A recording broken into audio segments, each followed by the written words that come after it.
Dope addicts are here. Oh, sorry. Oh, Let It Go. I like that song. You do? Yeah. Because on this day. It's not a birthday. It doesn't always have to be a birthday. Why do you think it always has to be a birthday? Oh, well, I don't Because know. normally you always have it be a birthday, Gina. Well, on this day in 2011, the Go-Go's received their star on the Hollywood Walk of Fame. It was located where the legendary punk club The Mask used to stand. The Go-Go's frequently played the club during their early years, and you say, well, that's a punk club. Why Well, would that's the a punk Go-Go's club. be? Why were the Go-Go's there? Because they was a pop band before they became a pop band. What? Yeah. It's all in the documentary, Bill. What did they sound Everything you like? need to know. What did they sound like? They sounded like a punk band. You know, Not they as had the, polished as that Yeah. song. They had the thrashing guitars and the... And So they do the same songs, just poorly? No. No, they were doing covers mostly. Yeah. But The Go-Go's. yeah. But then they got spotted by somebody and they said, "What if we were to do this?" Let's put some makeup on those people. Well, I don't know. But They were already the had makeup first. on. They were the first, and to this day, only all-female band that wrote all their own songs, played all their own instruments to be at the top of the Billboard charts. Mm-hmm. Still hasn't happened. Wonder why. I heard two members of the Go-Go's interviewed about the documentary, and they sort of asked that, and they said because people aren't willing to give women groups a chance like they got. Which They're seems out strange there. to They're me. doing it. Yeah, there's a lot of them. That seems strange to me. But I know country radio has this problem. I read a couple of articles about how country radio stations are not giving female artists the proper shakes they do the male artists. Country radio has lots of problems. Yeah. I mean, that's just one of the many problems that country radio has. Yeah, there are hardly any country female stars, except the dozens that you can name. Hi. Hi. Are you okay? Nah, I You don't seem feel like well. you're not okay today. No, I don't feel very well.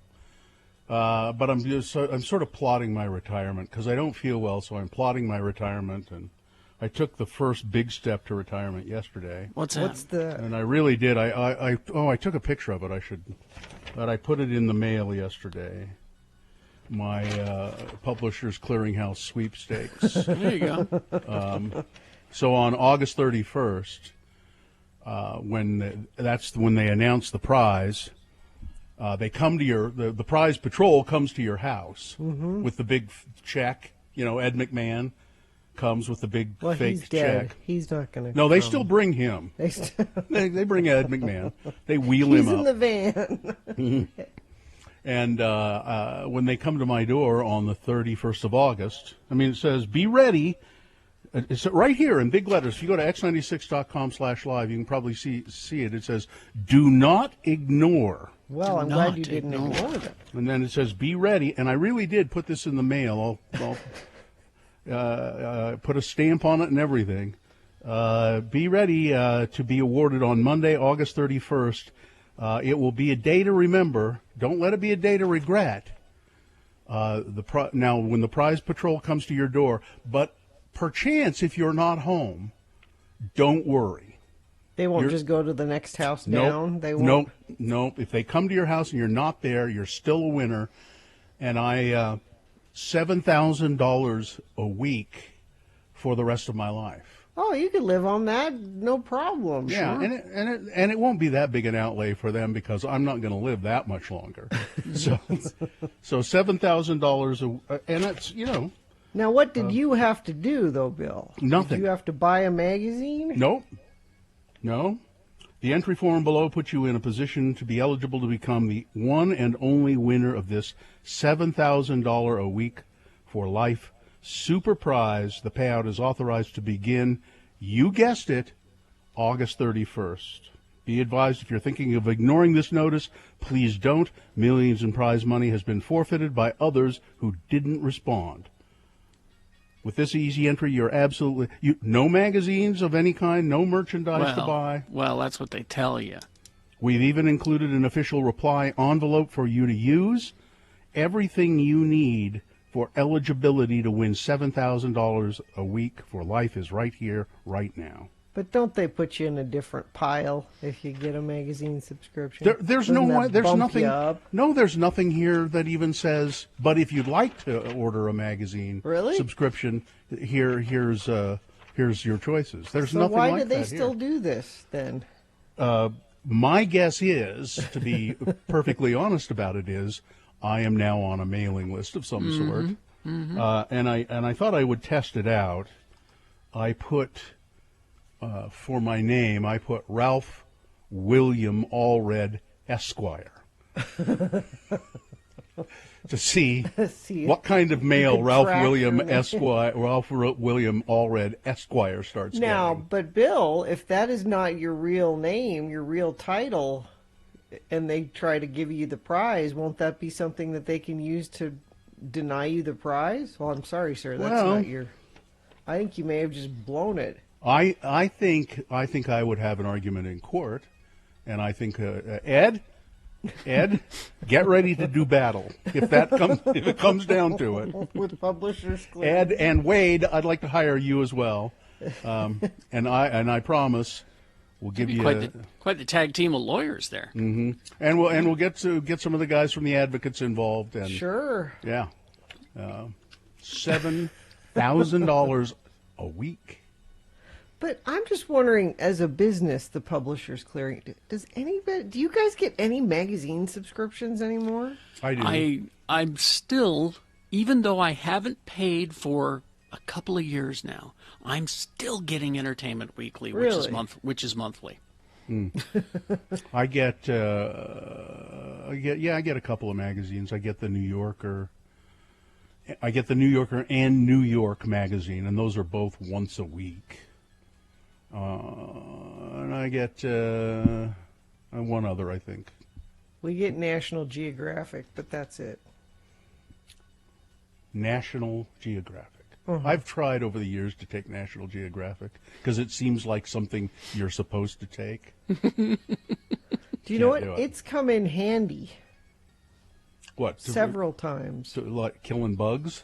No. Crap. Like if the kids need to write a paper and you have to here's a hard thing now. Or you can just cheat and copy something from but if you have to cite sources and they can't all be online, you have to cite like magazine articles or books or things, and sometimes they ask you for like 7 or 8 sources for something, and it's like, well, it's that's all Catholic online. school, Terry. I was going to say that they don't do that in public school anymore. Public school, you get a source, fine, yeah. And I'll send the kids to the pile of National Geographic, and I'll say, I bet there's an article in one of these that you can use as. And public school, inevitably there is. Public school, they just say, your source is, well, my dad said so. I was able to source on a paper about Thomas Jefferson once. I was able to source Bantha Tracks, the Star Wars fan club newsletter. That's how public school systems are set up for you. Anyway, I'm looking forward to this. I really did put it in the mail. Thought, well, $7,000. You have not yet won. All entries have the same chance of winning. Well, Bill, I want you on the 31st. I want an Instagram live video. I want a Facebook live video of you waiting at your mailbox. Like this. You don't have to wait for us to mail you an entry form. You can enter as many times as you want. Just write us at Publishers Clearinghouse, so I could send in a bunch more if I wanted. Do it. Yeah. Increase your chances. That says, I think there's something here about my estimated odds of winning. 1 in 6. Is it 6 million? No, it's 6,200,000,000. Pretty It's a So long you're shot. saying there's a chance. Is that Yeah. 6? So it's 6,200,000,000. Is that 6 million or? I think that's 6,200,000,000. I don't know. You're talking to a guy who quoted Bantha Tracks, Yeah. the Star Wars fan club newsletter, in a report. So Yeah. don't ask me about especially your numbers. Yeah, that's the odds are pretty big. But Well, but they- if you it goes lower if you send in more entries, though. The more I would think that the more entries you send in, That's then true. that like half, and that's true. it goes down from billion to maybe million. I think you have to send in like a truckload Well, get to work on that. to get it to move. Somebody's got to win, right? That's Why right. not you? That's exactly what I said. This is my retirement plan right here. Somebody's gonna win. Buying will not help you win, it says on It here. says Well, that's what they say. Yeah. they have to say. You don't have to purchase anything. Sid would like a subscription to Better Homes and Gardens. If you could just send it to her, that would Listen, doesn't there? There's nothing here that there's no offer. You'll here. get a separate piece of mail. Another Probably. texter says, I just subscribed to Vanity Fair because Trump predicted their demise. And I found out that I like it. Okay. It's not a bad magazine. I guess we ought to officially begin the show. You can check in with us at 877-602-9696 if you have a mind to. And just, whatever you want to do. So say hi. Say. Have you ever won anything? Have you ever won anything? 877-602-9696. Anything at all. A sweepstakes, a prize of any kind. How did you win it? Except if it's a Radio from Hell tote bag or a Boner T-shirt, I don't want to hear about it. No. But other than that, anything. Have you ever won anything substantial? Not one of these little Cracker Jack rinky-dink prizes we give away here. So 877-602-9696. Check in with the Radio from Hell show, if you would, please. UtahAdvocates.com, one of many in the cadre of lawyers that Radio from Hell keeps on call. Yes, indeed. The advocates, that's who we're talking about here. They are terrific people. If you've been hurt in any kind of an accident. Yeah, not just a car accident. There's all kinds of ways you can get injured, and then you think, well, I'll just go to the hospital, and then I'll send my hospital bills to my insurance company, and they will take care of it like they're supposed to, and they're not going to. So you need the advocates to help you get that taken care of. Yeah, and they're terrific people. They really are. Small law firm. They treat your case very personally. We've had people on our staff, including our wonderful producer Katie here, who was in an accident. She called the advocates, and they helped her out a lot. So this is the time. If you get in an accident, you don't want to be messing around, and you just want to get better. Call the advocates 24 hours a day, 7 days a week. Chat with an attorney. 801-355-5550. That's 355-5550. Or go to their website, utahadvocates.com.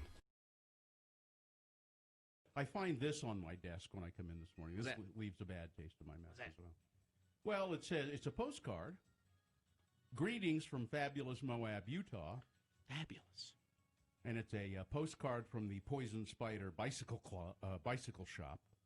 It's a well-known bicycle shop down in Moab.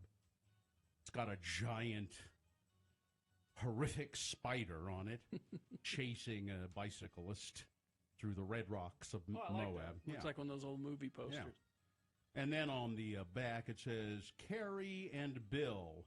And it's written by someone who assigns themselves very disappointed fan. Very Disappointed enough to send a postcard. Wow. Somebody who looks like they might have been drunk because it's barely decipherable, scribbled.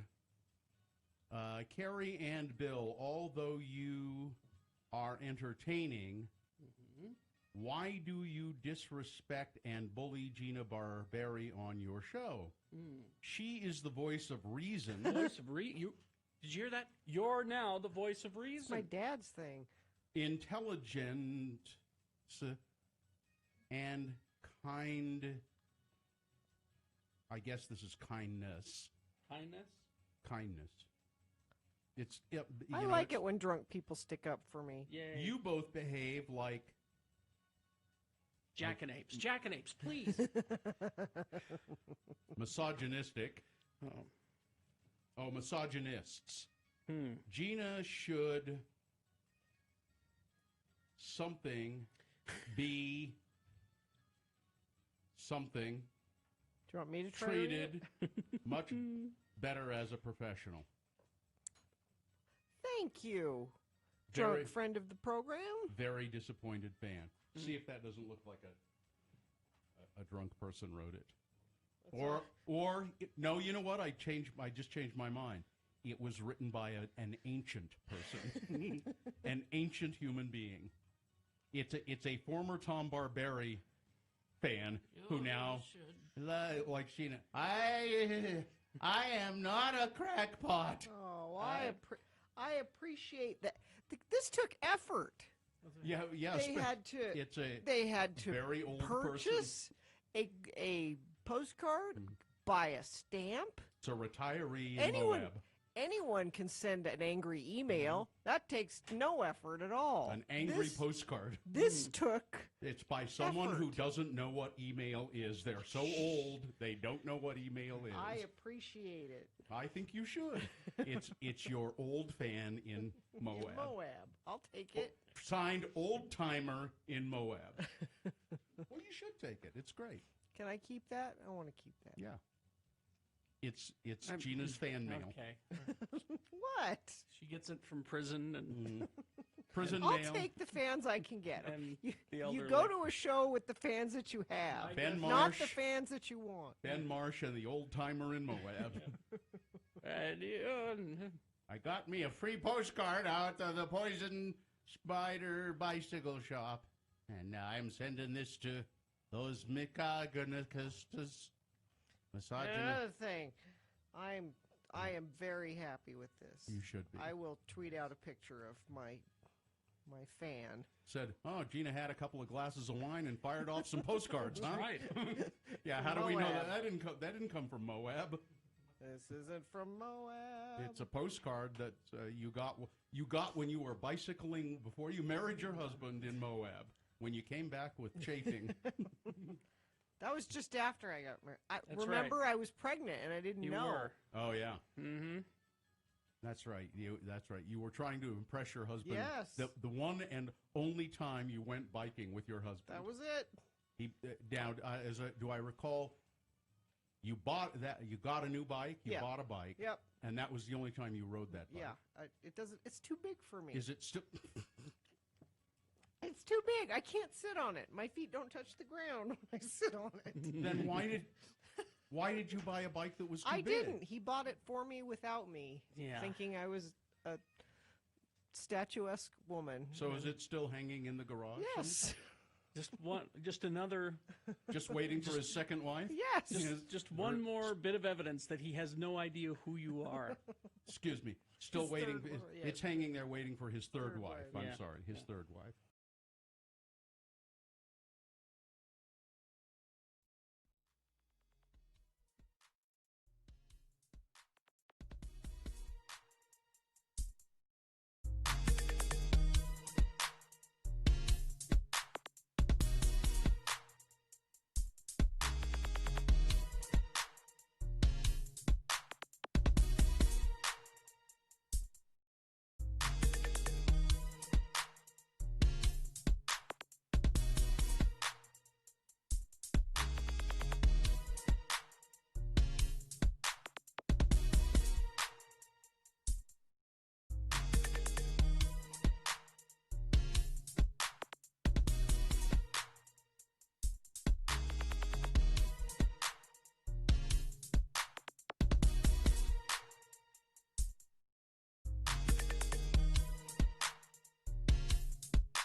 8:23. Let's get this over with. Okay, so we'll start the show officially, and then we will take your check-ins at 877-602-9696. And when you call us, just tell us, have you ever won anything substantial?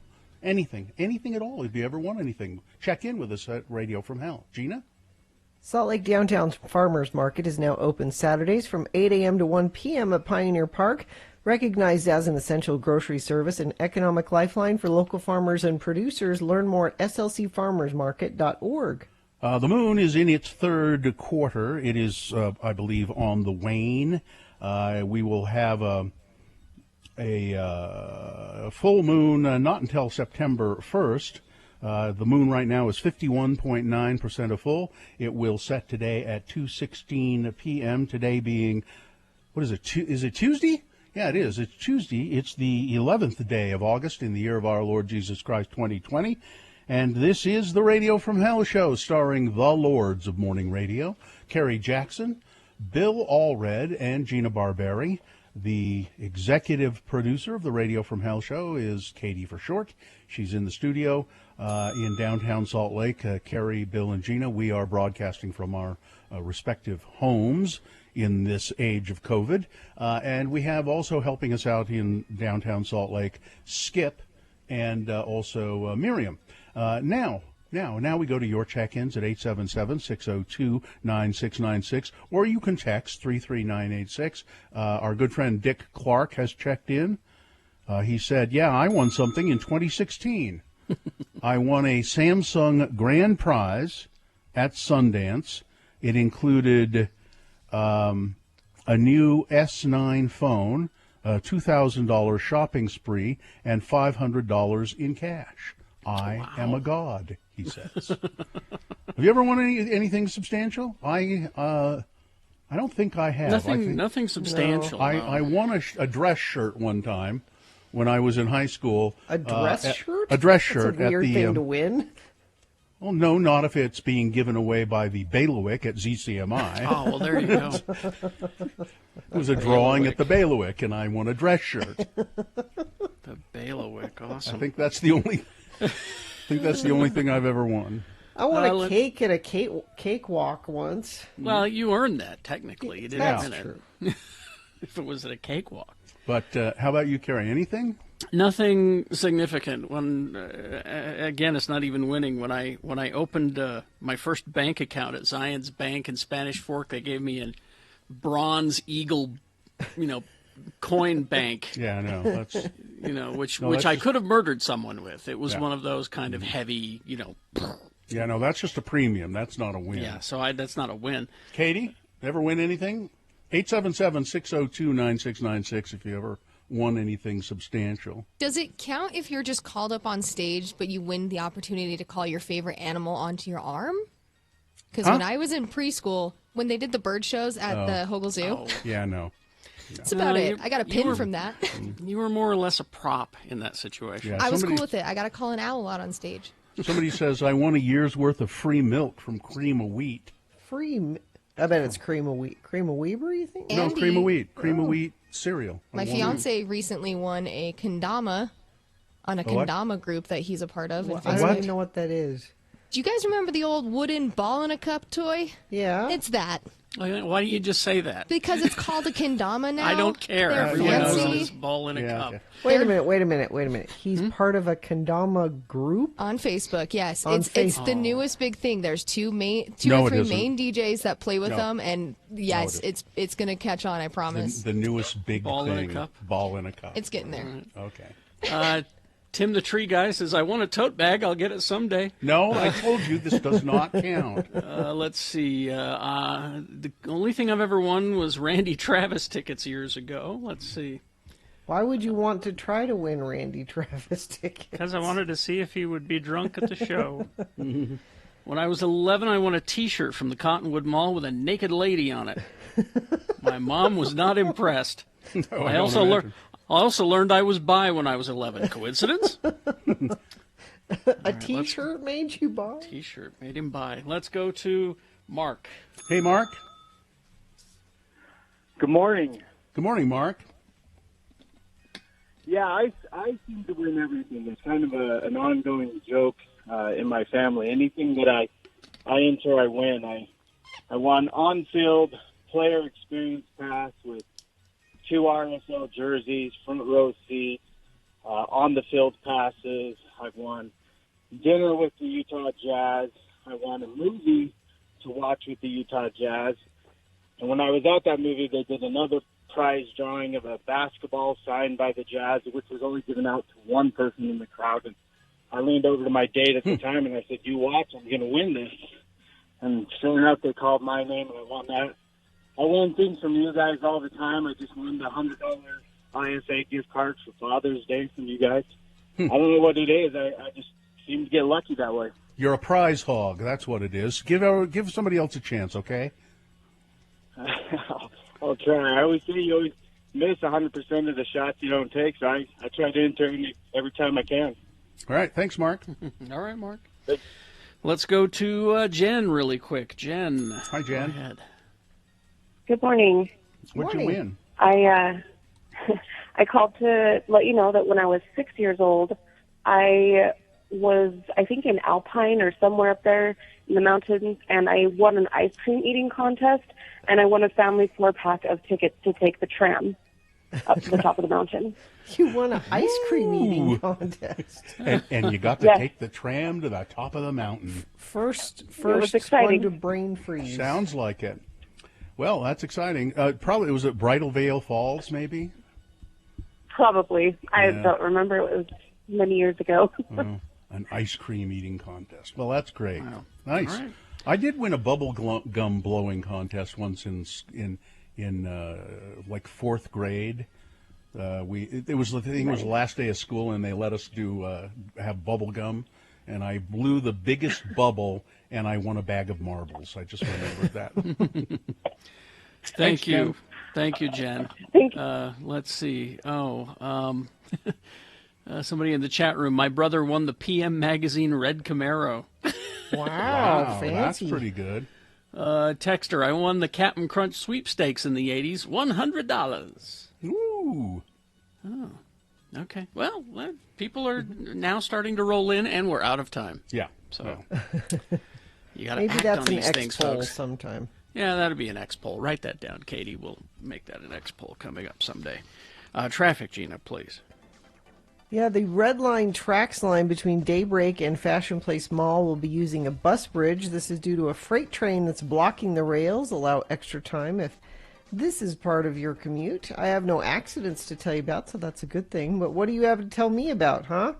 You got to participate in this traffic. Send it to me if you see it, 33986. Okay, we will take a break. We will be back. Big boy news and opinioendo full strength coming up after this. Also, Utah word of the day. Round one of your boners coming up as well. Stand by. Let's see. Gina, Volkswagen Southtown, please. Yes, I've been driving the Passat, which not only is fun to say, it's fun to drive. You should take a test drive of one. You can just go down to Volkswagen Southtown, 106 South, just off I-15 on the west side of the freeway, or you can start your shopping off at vwsouthtown.com. It'll get you set up with Sion or Stan or any of the great salespeople that I've worked with down there. Festus has enjoyed driving those cars as well, and you should go check them out. And this is a great time to do it. Right now at Volkswagen Southtown, they have 0% APR for up to 6 years on every remaining 2020 Volkswagen, or you can get 0 payments for 4 months on any new car. Get to the zero zone at vwsouthtown.com. Interest rates have never been lower. Trade in your car at Volkswagen Southtown, and they'll get you the original base MSRP for it, taking deductions for mileage, manufacturer incentives, and any damage. You can just learn more by going to see them just off 106 South on I-15, or you can always start your shopping at vwsouthtown.com. Now, I saw this story today. And Is that the one I was going to mention earlier? The headline is, creator of the Labradoodle calls it Frankenstein's monster. Excuse me, I'm sorry. This was my dog. His name was Tippy. Now, I know a Labradoodle. I know several. That is a lovely dog. I know several Labradoodles. Okay. Or golden doodles. That's another kind of doodle. But this maybe this is a golden doodle, I know. This is the Labradoodle specifically. I'll read you this. An Australian man who created the world's first Labradoodle says he regrets creating the popular hybrid breed, claiming in a recent interview that the majority of the dogs are, quote, either crazy or have hereditary problems. Wally Conran bred the first Labradoodle, a cross between a poodle and a Labrador retriever, in 1989 for a blind woman who couldn't have a guide dog because her husband was allergic to the dog hair. Oh, I see. Okay. Fast forward 3 decades, which I didn't realize they'd been around that long, but the Labradoodle's become one of the most popular mixed breed dogs in the world, a fact that doesn't sit so well with the man who made them. I opened Pandora's box and released the Frankenstein's monster, said Conran. He fears people are overbreeding the dog, creating versions of their own, including Groodles. What's that? Well, this says golden retrievers and poodles. I always thought that was a I thought that's golden doodle. Golden doodle. Yeah. Okay, maybe it's Groodle. Golden doodle sounds better, but Spoodles.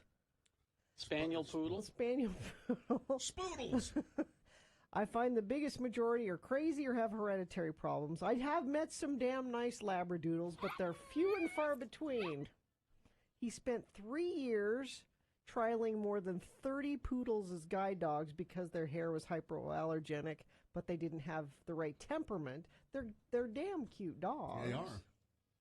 So I wish they would do one that tastes like cotton candy.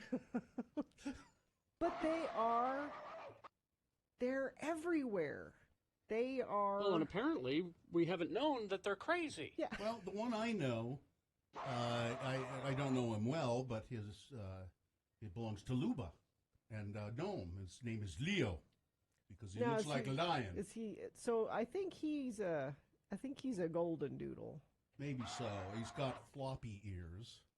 I'm looking at pictures here. I don't know. They look sort of the same to me. But he's got that curly hair though. Well, that's the poodle. That's the oodle part of it. The oodle. That's why they do it. Is they don't shed, and usually poodles are good for people.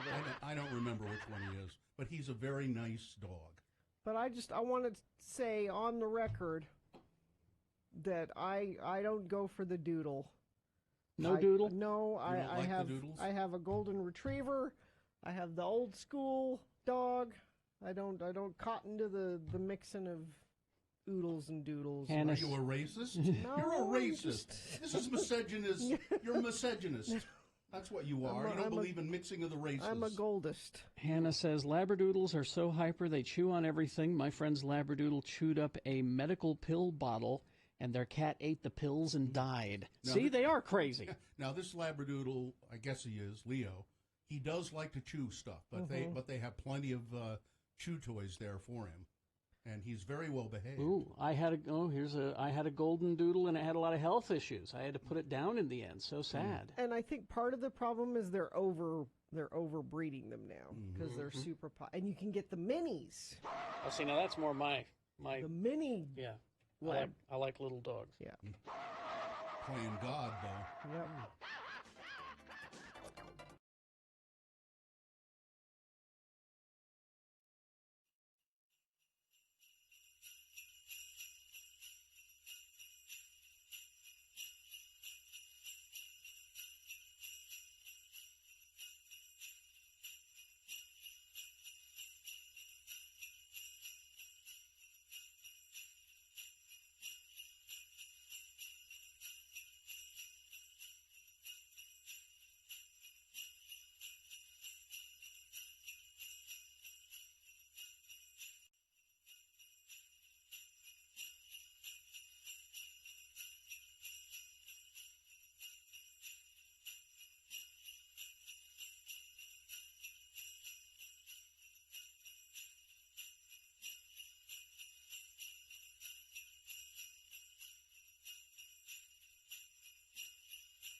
I know we got to do news here, but yes, we asked this question that has elicited quite a response from people, and I do think we should do it as an X poll sometime.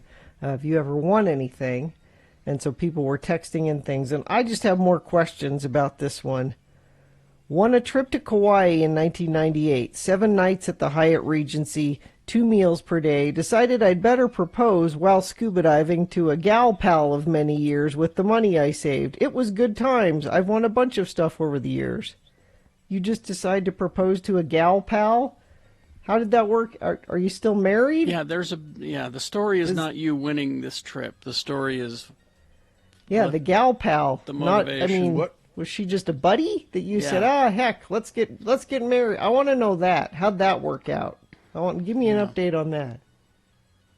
All right. Big boy news and Opinioendo now, brought to you by Cash for Clunkers is back at National. They've been allocated funds to give you an additional $3,500 in the trade value of your current vehicle, no matter its condition. National in Murray, Sandy, and American Fork.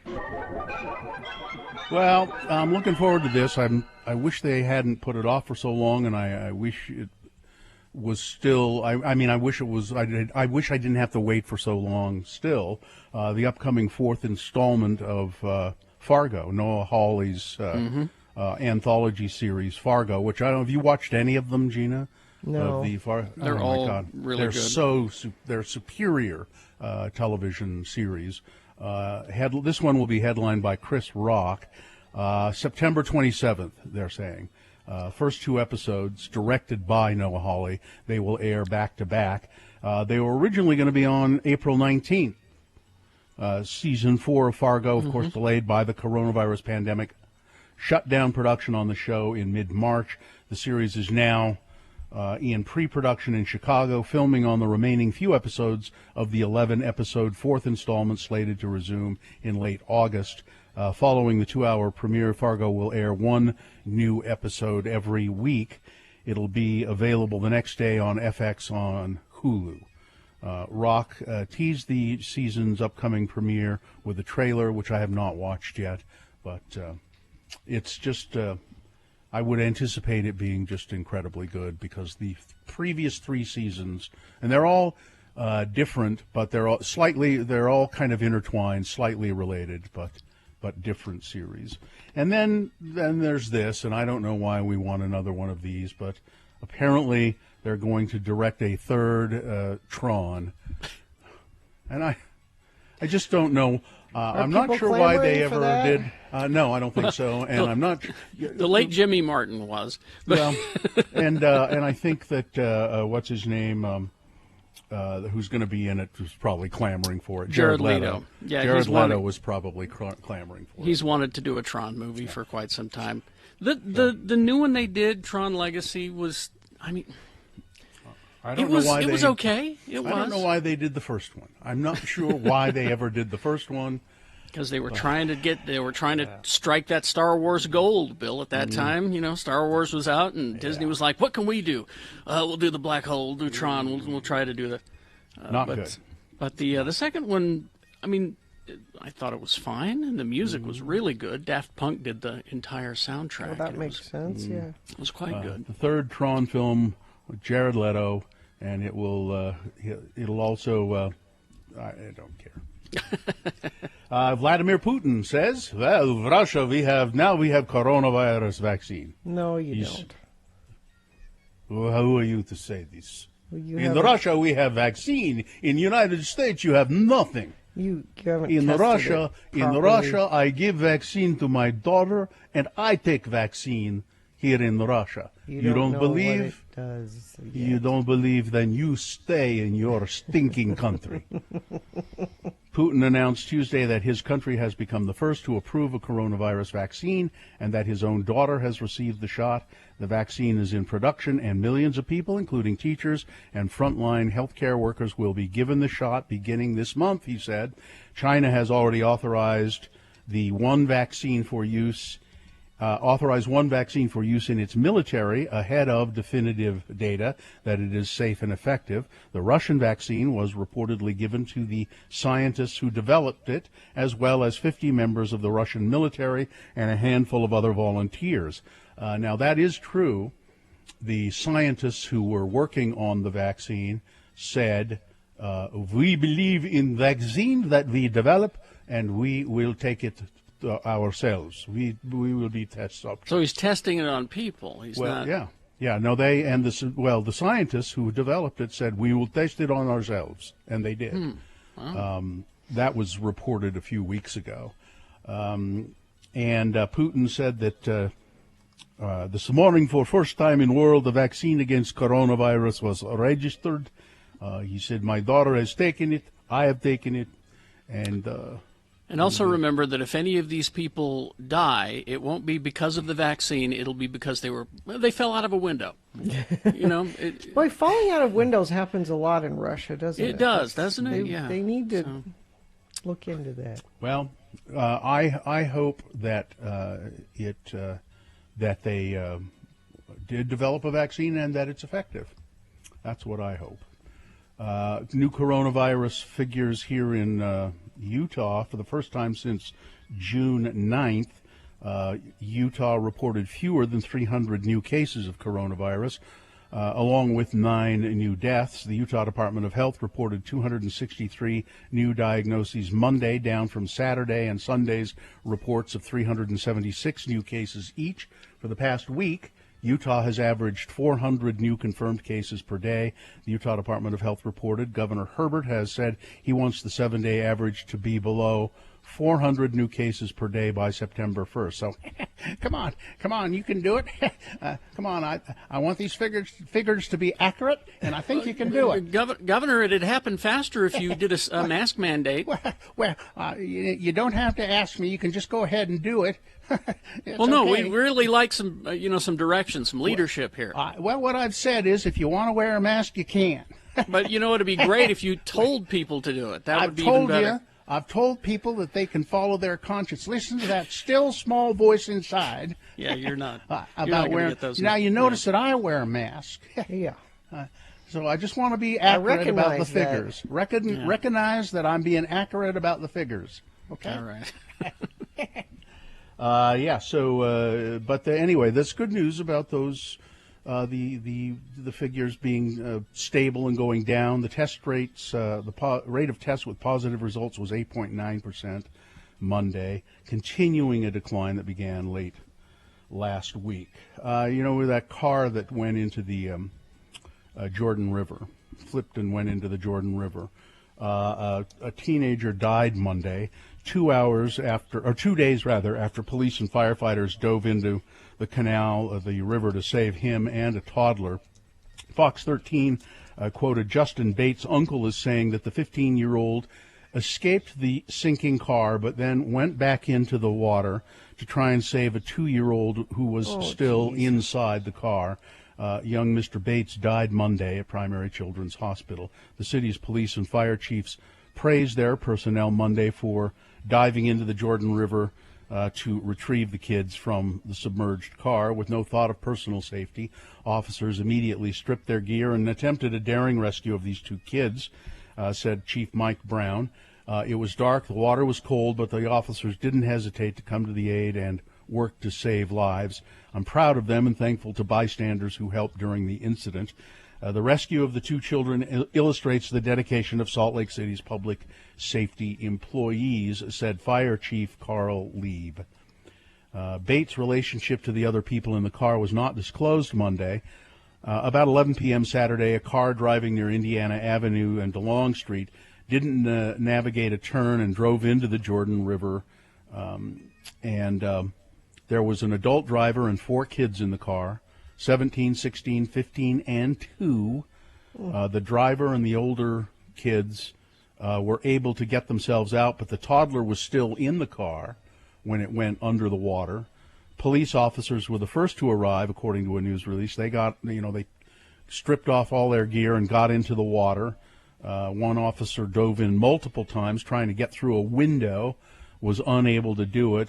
Eventually, both the 15-year-old and the toddler were retrieved and resuscitated.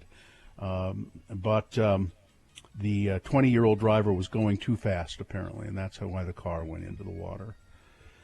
So Utah Senator Mike Lee, he's going after Google. He's going to get him. He says Google CEO may have lied to Congress by asserting that its search engine designs are nonpartisan and that they do not put conservatives at a disadvantage. Quote, There are numerous examples to support that the contrary is happening. Lee and Senator Ron Johnson of Wisconsin wrote last week to Sundar Pichai, Google's chief executive officer. They demanded that he answer several of their questions and correct the record if necessary. We do not believe that Google is acting with full transparency, nor in a politically neutral manner, the senators wrote. The senators gave several instances of what they're saying is evidence that Google gives a political tilt to its searches. Conservative outlets have continued to face diminished search results on Google. What that means, Mr. Lee, is fewer people are interested in reading that, so it doesn't come up as often. More people are interested in reading perhaps some more of the liberal-leaning thing. It's an algorithm. It means you are less popular than you used to be. Breitbart news editor-in-chief Alex Marlow said during an interview last week that Google was limiting exposure of Breitbart news in Google searches, so much so that Breitbart's visibility index is down 99.7% since 2016, and overall their Google traffic is down nearly two-thirds. Just 2 weeks ago, users were unable to access a number of websites from Google search, many of which were conservative websites such as Breitbart, the Drudge Report, the Bongino Report, and the National Pulse, they wrote. Your company reported it was a bug or a glitch that had been fixed, they said. But the senators questioned if it was a sign that the company, as some former employees have claimed, uses blacklists to target such conservative groups. They target groups that lie, and all of those sites are known to lie. That's why. The two senators also noted that a report says biases within Google's search function could have influenced millions of undecided voters to vote for Hillary Clinton in 2016. However, a New York Times look at a similar claim by Trump said it lacked evidence and said that the study author says he looked at what could happen if Google manipulated results, but did not say that it actually did manipulate results. This is just some shiny keys. No, Carrie, no. No, Lee and Johnson believe this. They believe this to be true. They're not trying to divert attention. They believe this to be true. Google is not a government agency. Yeah, there's that. It's just a search engine. And you can use Bing, or you can use, there's other search. Google isn't beholden to anybody. And I'd also say to Dummy Mike Lee and Ron Rubles Johnson, here's the thing. Your GOP's always talking about the free market. Let the free market sort things out, right? Okay, this is a private company. Yeah. Let the free market sort it out. Get out. Go do something else. And trick-or-treating is in doubt this year. No kidding. In doubt? It's an understatement. There's no trick-or-treating. It's not in doubt. Okay, well, Gina says there's not going to be any trick-or-treating. I say it's in doubt. You want to make some bets as to whether trick-or-treating? Well, it doesn't matter to me because nobody comes to my house anyway. But the point of this is Halloween candy, is coming early. Because, Hershey's has partnered with retailers to stock big bags of Halloween candy, and they've set up Halloween merchandise earlier than ever because they say there's probably not going to be any trick-or-treating. More stores have started Halloween displays. Most have moved up their displays 4 weeks earlier than typically they do. And one of the earliest retail movers has been Safeway owner Albertsons. They've got their towering candy displays up already. M&M's candy mascots in Halloween costumes, boxes filled with big bags of Mars, Wrigley, and Hershey's candies. And they're saying, we're just going to try and blow this stuff out because there ain't going to be no trick-or-treating. Yeah, I won't be passing out anything this year. Well, the way it looks right now. You just put a bowl out anyway, don't you? You don't. No, I usually. I don't want hands and. No. I usually spend depending on what day it is. I was planning on staying up because Halloween's on a Saturday this year. Mm-hmm. But I usually spend at least an hour, seeing the kids and handing them comic books and things like that, but not this year. Nope. Well, lights out. If the lights are going to be out at Carrie's and at Gina's, if you all want to come to my house, you can. I'll just leave a bowl out for you. All right, sports, weather, traffic, Gina. Well, the 2020 college football season looking less and less likely by the day. Top officials from the 5 major football conferences are expected to meet this week, and there's a growing sense that fall sports ain't gonna happen. Numerous reports over the weekend indicated Big Ten already having made that decision, probably Pac-12 today. Football is just harder than like having the NBA bubble like they've been able to do. But Jim Jordan tweeted, "America needs college football." I thought that took care of it and that everything was going to go forward. Anybody that's upset about not having football, this is what's called a consequence. See, you do something a while ago that affects things. If we had gotten on wearing masks and mask mandates and staying home 3 or 4 months ago, we might be in a better position to have football now. But we're not. One of the things that colleges are really worried about is this myocarditis that a lot of people are having it's a Heart troubles. Trouble, post-COVID heart trouble. Even for people that didn't end up like hospitalized with COVID, but this is a byproduct of it, and it's happening to young people and young athletes. There was that 27-year-old Major League Baseball player that has it and is out for the season. And so coaches and schools are worried about their young athletes coming down with this. There have been a few college players that have already gotten it. So probably no football this fall. Weather, here's something you can count on. Mid-90s as a high. Mm-hmm. You want something you can look forward to and plan. I am looking all the way through Saturday, and we have highs in the mid-90s. No change for that. I saw it all the way to the 25th. Really? Yeah, no change. It's dry. Red line tracks between Daybreak and Fashion Place Mall will be using a bus bridge. This is due to a freight train that's blocking the rails. You're going to need to allow extra time if that's part of your commute. Signal problems, all directions, 7th South and State Street. This is in Clearfield. Treat that as a 4-way stop. And let's see, now people just want to talk about Halloween on our text line. But if you see any traffic you want me to pass along, you can do that, 33986. All right. We will take a break. We will be back. Utah Word of the Day coming up after these. Also, round one of your boners coming up. Stand by for all of that. Hoops Vision Correction, HOOPES Vision.com. I'm pretty tired of all the crap that 2020 has handed us so far this year. The year 2020 has not been great. So let's see if we can turn some of that around with something good in 2020, and that's correcting poor vision with Hoops Vision. That's an adversity you shouldn't have to live with in 2020. We don't know what the rest of 2020 is going to bring, but LASIK from Hoops Vision, you can have one less hassle. Carrie's had this done. I've had it done. It's a simple, painless procedure, and you will be seeing clearly without glasses or contact lenses in just 15, 20 minutes. That's all it takes. So get a hold of Hoops Vision right away and take that 2020. Get their special pricing at Hoops Vision. You can call them 877-30-LASIK. That's 877-30-LASIK, or go to their website, hoopsvision.com.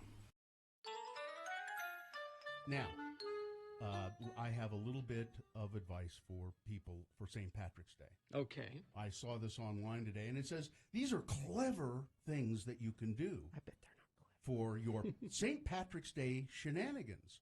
These are clever captions you could use on Instagram, for instance. Okay. And I'm saying if you do these things, you're a fool. You should not.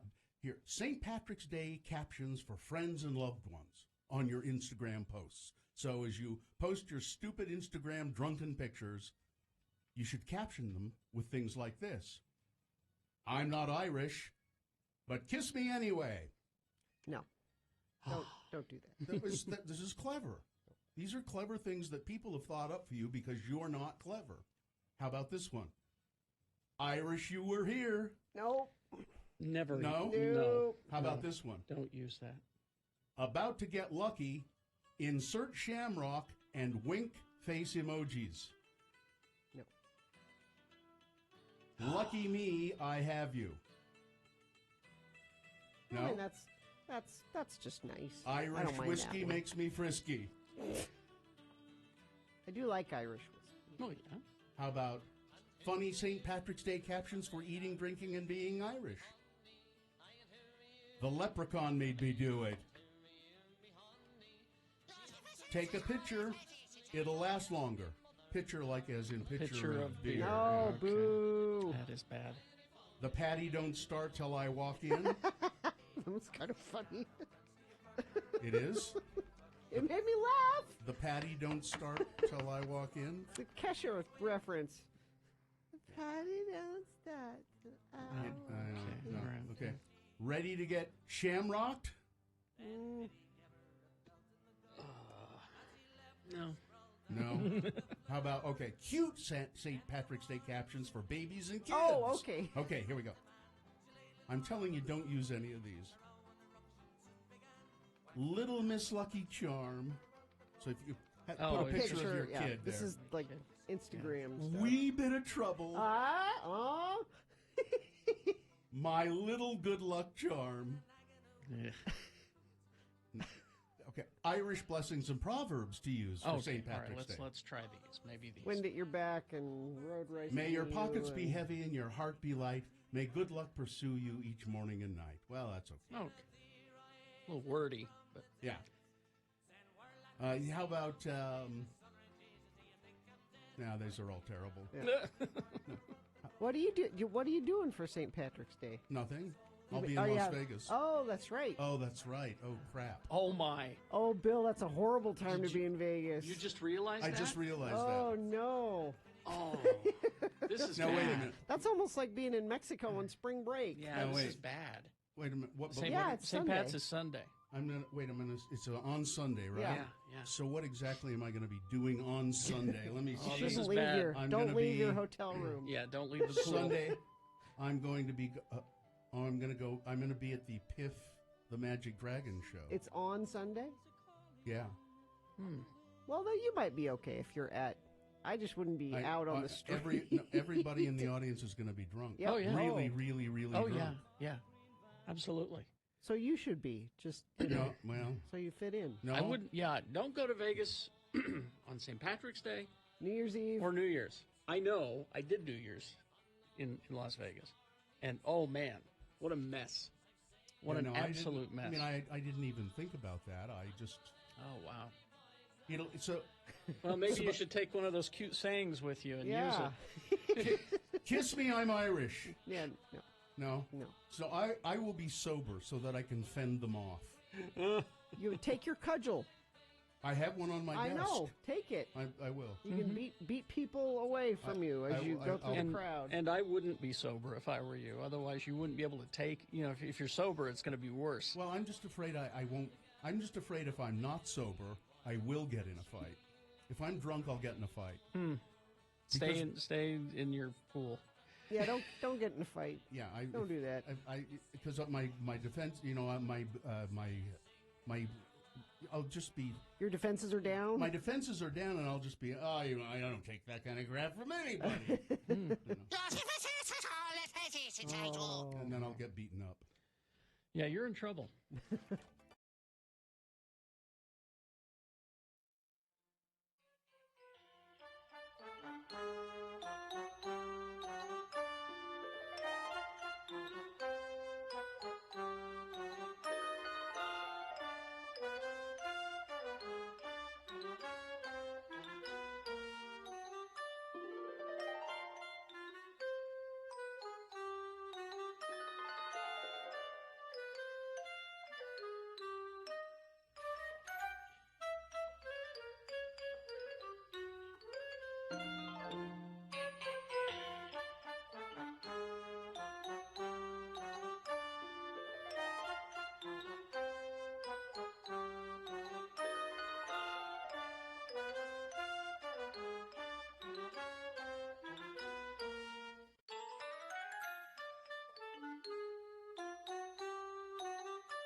He prefers a girthier country.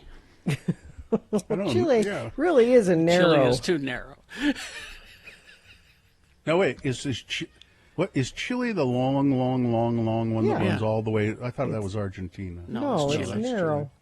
It runs It's all a skinny the way country. down. Yeah. It's a long country. Yeah. We have an update on the gal pal wedding. Oh, in Kauai, a guy who won a trip to Kauai. Now, let me speculate. When you said that, well, reset it. I'm going to. So we said, if you ever won anything, and so the guy texted in and said, yeah, I won a trip to Kauai and 2 meals a day and scuba lessons, and I figured that this was a perfect time to propose to my gal pal. So my speculation would be he'd been living with this woman for a long period of time, and he won the trip and thought, well, I'll propose to her. We'll go on the trip and I'll propose to her. Do you refer to someone you've been living with as your gal pal? Well, That's a buddy. I wouldn't, That's someone you hang out with. That's romantic. I wouldn't, but somebody might. Which is why I was confused, and I wondered, well, how could that have gone? And he wrote back. He said, well, we were married for 20 years, just separated in April, bought her a home in South Jordan, as she always said she wouldn't move with me to St. George. My beautiful new home will be done in 2 weeks. We're both happy, mostly. Life goes on, blah, blah, blah. Thanks for letting me listen. Love, the Goose. And this dovetails nicely into our episode of Utah Word of the Day. Yeah, I mean, you're right. Most people would not refer to their romantic partner as their gal pal, but somebody who also had the nickname the Goose would.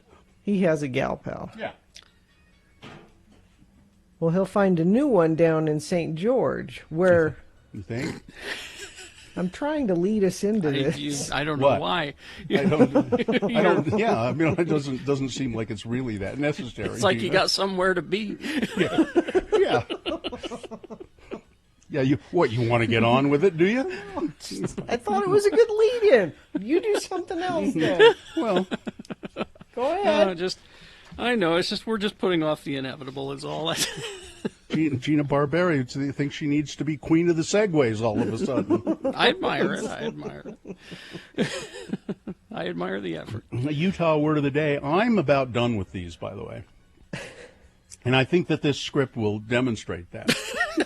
Well, you're going to have to take it up with Ran Life because they are sponsoring it. There you go. Well, we've got a whole bank of them. We could just rerun them for a while. Did we say? I know we must somewhere. Because see, here's the thing: electronic formats have changed so many times over the years. We've got a bunch of different versions of Utah Word of the Day, and they're all on digital audio tape, DAT. Yeah, they're useless. These little mini cassettes that we were told was the standard, the industry standard. Put all your masters on this. Yeah. Well, now we can't even find a DAT player to hook up. Now, there's a business Yeah. that will transfer it for us, but I don't even know if they're open now. I had taken some things. DATs? Uh-huh. Really? I had taken some things there and had them.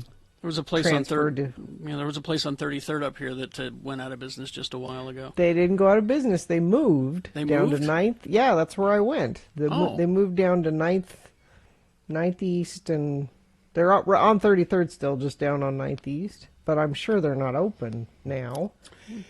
I had a bunch of archived material that I gave to the University of Utah Marriott Library. There was somebody there who was interested in starting a archive of Radio from Hell stuff a few years ago. And a lot of it was on digital audio tape. And I gave it to them, and they were going to put it in a special collection at the University of Utah for someday somebody might want to research it. And a lot of it was Utah Word of the Day stuff. And, that's what librarians do. And they start special collections. And then I never heard anything about it. And then I contacted them, and they said, well, a lot of this is on digital audio tape, and we don't have any way of... And see, we had working DAT players at one time. I don't know what happened to them. I know they didn't all just stop working. I just think they got, S-canned somewhere. Yeah, they did. But this show is 30 years old. That's a lot of material. And it we don't feels have its to work age. we don't have to work as hard as we are because we should recycle some of that stuff. Well, yes, we should, but we don't have the means to do it. I'm agreeing with you. Let's ask Katie to figure it out. Yeah, that's not my... All Hey, right. Katie, figure it out, will you? Get on that, would you? Somebody. All right. Shall we begin? Well, it's sponsored. Let me read the sponsor. Yes. Ran Life, your local mortgage experts. Their knowledgeable team will find you the lowest fetching rates available and have you closed in an easy, streamlined e-close experience. RanLife.com.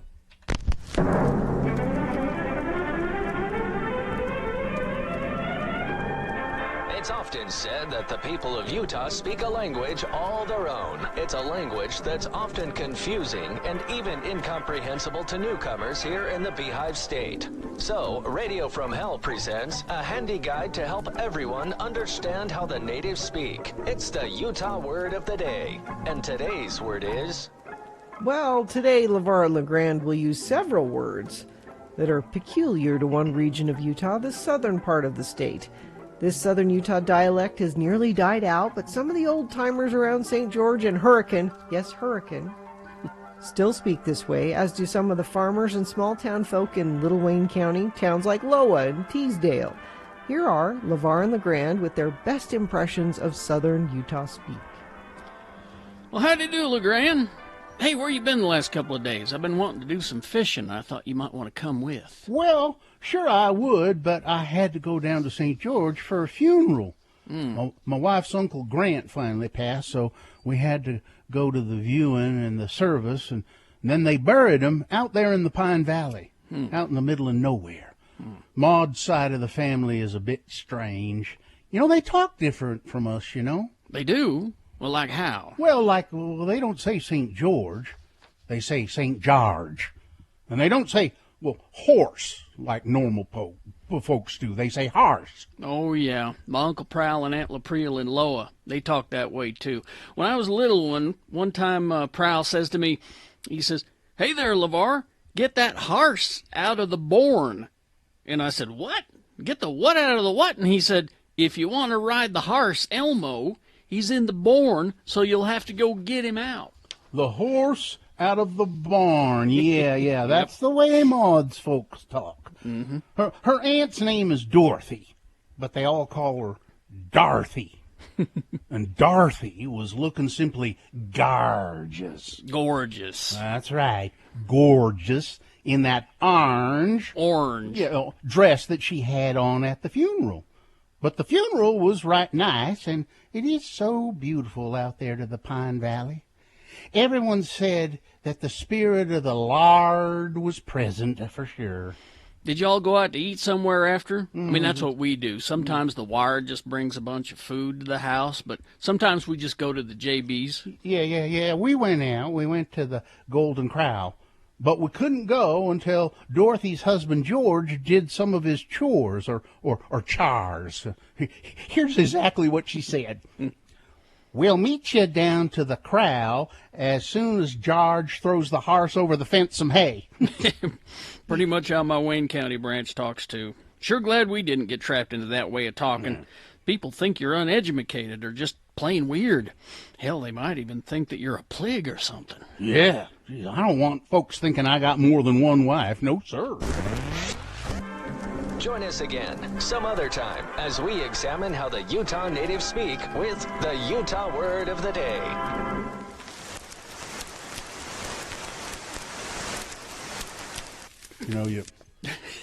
You can't be proud and do this kind of work. You can't be proud. You have to. If we've learned anything after all these years. Mm-hmm. That's one thing I've learned. You can't be proud. You just have to swallow your pride and go ahead and plunge ahead and do it. Put on the duck suit and right. Go. Mm-hmm. Bill, in just a few short weeks, you're going to be a Publishers Clearinghouse winner, and you can leave all of this behind. Proudly. Just think about it that way. Yeah. If you go to my Twitter at RFHBill, I posted the picture. My Publishers Clearinghouse sweepstake entry that I mailed yesterday. Just proof positive that You stroll right out that door, 2 middle fingers on the way out. You know, I'll be floating on a river of money. Let them have it. Floating on a river of money away from here. In your rearview mirror, like this. Yep. Whoosh. And Yep. there they go, you know. Yep. See ya, suckers. Something like that. So long. X96.com/live is where you can see us broadcasting from our homes during these COVID times. Katie in the studio in Salt Lake City at X96. X96.com/live. All right, 7:14. Oh, traffic, Gina, please. Yeah, we've got a crash southbound I-15 at 800 North in Lehigh. 2 right lanes are closed, and a couple friends of the program sent in something about that. They say it's a rollover just before the Lehigh Main Street exit. Let's see. We also have 7th South in Clearfield, just west of I-15. Westbound, only 1 lane. Eastbound, shut down. That also comes to us from a friend of the program via text at 33986. Thank you for doing that. Woohoo! Lucky's Auto Credit. 77 cents in a job gets you a car. That's awesome. They'll front the tax, title, license. 77 cents total to drive away today. Apply online at luckysautocredit.com. Woohoo!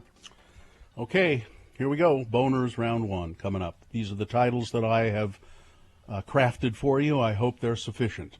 Number 1, men don't wear purses. Number 2, Captain Cookie's high sea adventure ride should be a place of peace. And number 3, you're making me do this, son. All right. We'll have you around one of your boners and big boy news all coming up after these. Brooklinen.com is the website to go to, and the promo code to use once you get there is my last name, Jackson, Jackson. You've heard me talk about Brooklinen before, home of the Internet's favorite sheets, but their towels are also amazing. Every morning, and this morning I was in my Brooklinen robe and dried off with that, and then dried off my hair with my Brooklinen towels. It's nice. And working from home, I need a little routine, so I make sure I get up and shower every morning and just keep that routine going. And the Brooklinen towels have kind of made it, like a miniature spa. Give me a little zen, if you know what I mean. Brooklinen's so confident in their stuff.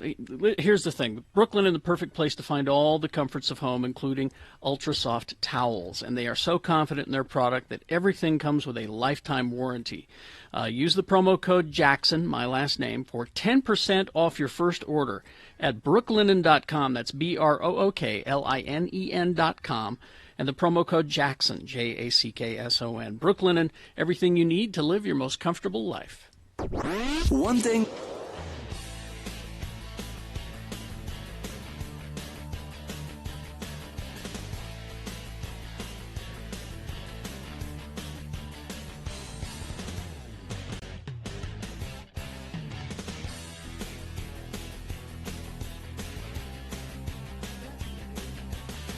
Animals living at our studio up in Ogden.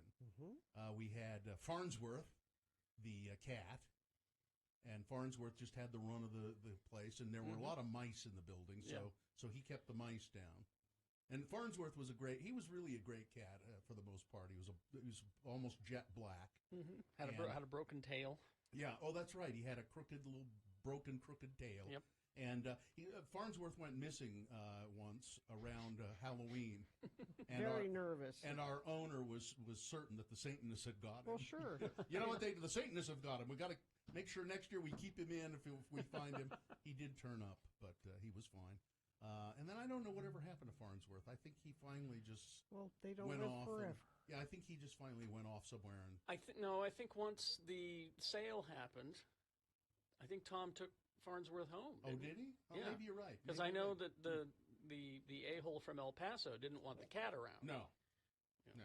So it works better alliteratively if we can really say the word. Yeah, I know. From El Paso. But the nation is 9 years old, so I can't. Yeah. So just say that to yourself in your head. It sounds Oh, better. I did. It's there. But anyway, back to this little horse, and then so the other animal we had was a burro. For some reason, we thought it would be a good idea to adopt a burro from the Grand Canyon. when those wild burro and the BLM had these programs where you could adopt a burro. And so we went and we adopted this little burro, and we named him Buster, and he was the KJQ burro. No, that's not the right picture. No. They don't know they assume that I'm talking about animals. That's an animal picture. That's for later on. Different animal. Yeah. Did you have a picture accompanying the story? No, I did not. So anyway, we adopted this burro, Buster, and he was a donkey. And it is true what they say about donkeys. They're stubborn. They're the worst. Yeah. And he was we thought it would be fun to take him around to events. Well, it wasn't. No. Because he was stubborn. We had a horse trailer that the owner of the property had that we could use, but to try and get him into the horse trailer was just almost impossible because he didn't want to go. Of course. And you could pull on him, and he would dig himself in, and he just. Mm-hmm. But so one year we're having this parade. I think it was the Thanksgiving Day parade. It was the Christmas parade on the day after Thanksgiving in Ogden. I think they still do it, and that's when Santa comes right after Thanksgiving, and they have this little parade. Anyway, so we're going to take Buster and have him be in the parade, or maybe it was the 24th of July parade. I don't remember. Yeah, it was the 24th of July parade, because so we finally get Buster in the trailer, and we take him up to Washington Boulevard, which wasn't very far, and we park the trailer, and we open the back door of the trailer, and Buster, the burro, is like almost upside down with his feet sticking in the air. Now, we didn't know anything about it, like he wasn't tied in properly or something. And so he's upside down, all four legs sticking in the air, and I go, Tom goes, "Oh my God, he's dead! He's dead!" And he did. He looked like he was dead. His eyes were glazed over. His tongue was hanging out. Oh. Well, there was this cowboy who was there, because he was going to ride his horses in the parade, and he came, "What's going on there?" And our burro is dead. And the cowboy looks in there and he goes, "Oh, hell, he ain't dead." And he grabbed that burro and just dragged him out of the trailer, and Buster kind of staggered to his feet. He's fine. He's fine. He ain't Walk dead. it off. Cowboy up. I mean, and we, it was just like, he said, when you take him home, you got to tie him in there so he doesn't fall down. Oh, because they're dumb. Well, and we thought he could just stand there and balance. No, So that he could have been hurt bad. Yeah, he could have. Yeah, I mean, he did look dead. I mean, I think his tongue was hanging out, and if he'd stayed like that, he probably would have died. But the cowboy, oh hell, he ain't dead. and then so we walked him in the parade.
Was one of those side effects vivid dreams about teeth? Yeah.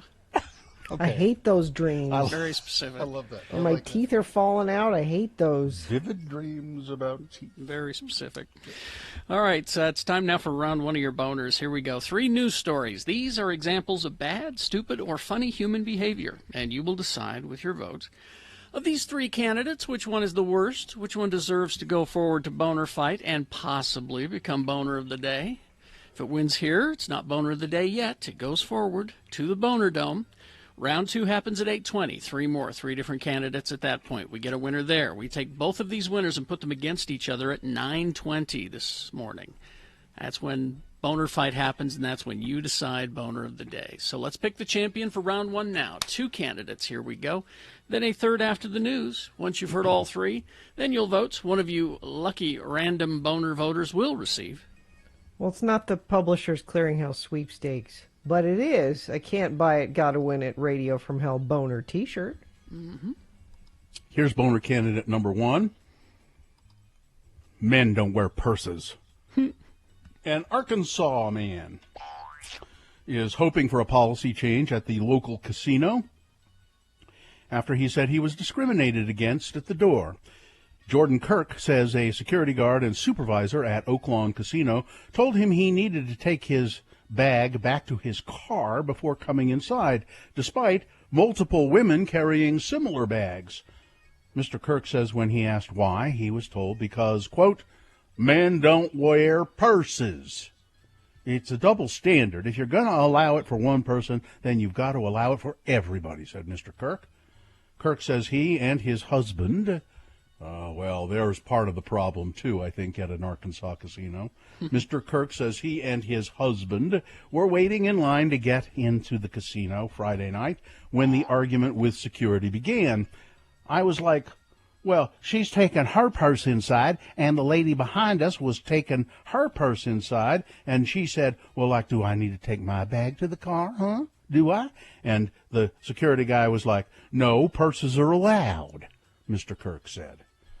Well, Kirk says a supervisor was then called and informed the couple it was their policy not to allow bags of any kind inside the casino. But... Well, I asked him if a woman was carrying my bag, could she take it in the door? And he said, well, yeah, but because I wasn't a woman, I couldn't take it inside. Doesn't seem fair. Well, it ain't fair. He said a manager finally came over and said, okay, you can take the bag inside, but we're going to have to search it for explosives.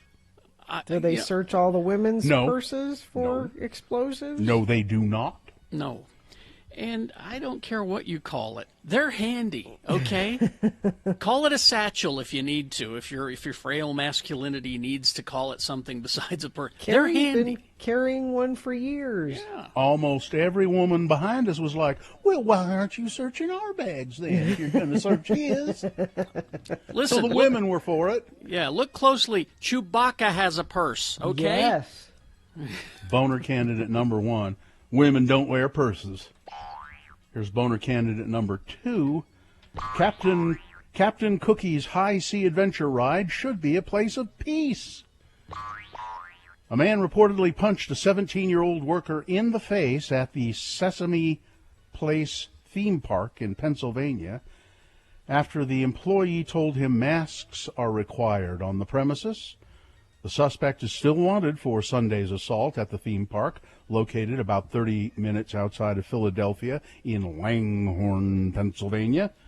The man, believed to be between the ages of 20 and 30, was with a woman when the teen worker said, sir, excuse me, but here at Sesame Place Park, you're supposed to be wearing your mask. Later in the day, the man ran into the teen again at the Captain Cookie's high sea adventure ride and socked the kid right in the face, as hard as he could. As a matter of fact, the teen required surgery on Monday to injuries he sustained to his jaw. The worker also sustained tooth damage from the blow to the face. The suspect and the woman fled the park in a car that was registered in New York. So they probably fled back to New York, where people do that sort of thing. Captain Cookie's high sea adventure ride should be a place of peace, not violence like that. Oh. Boner candidate number 2.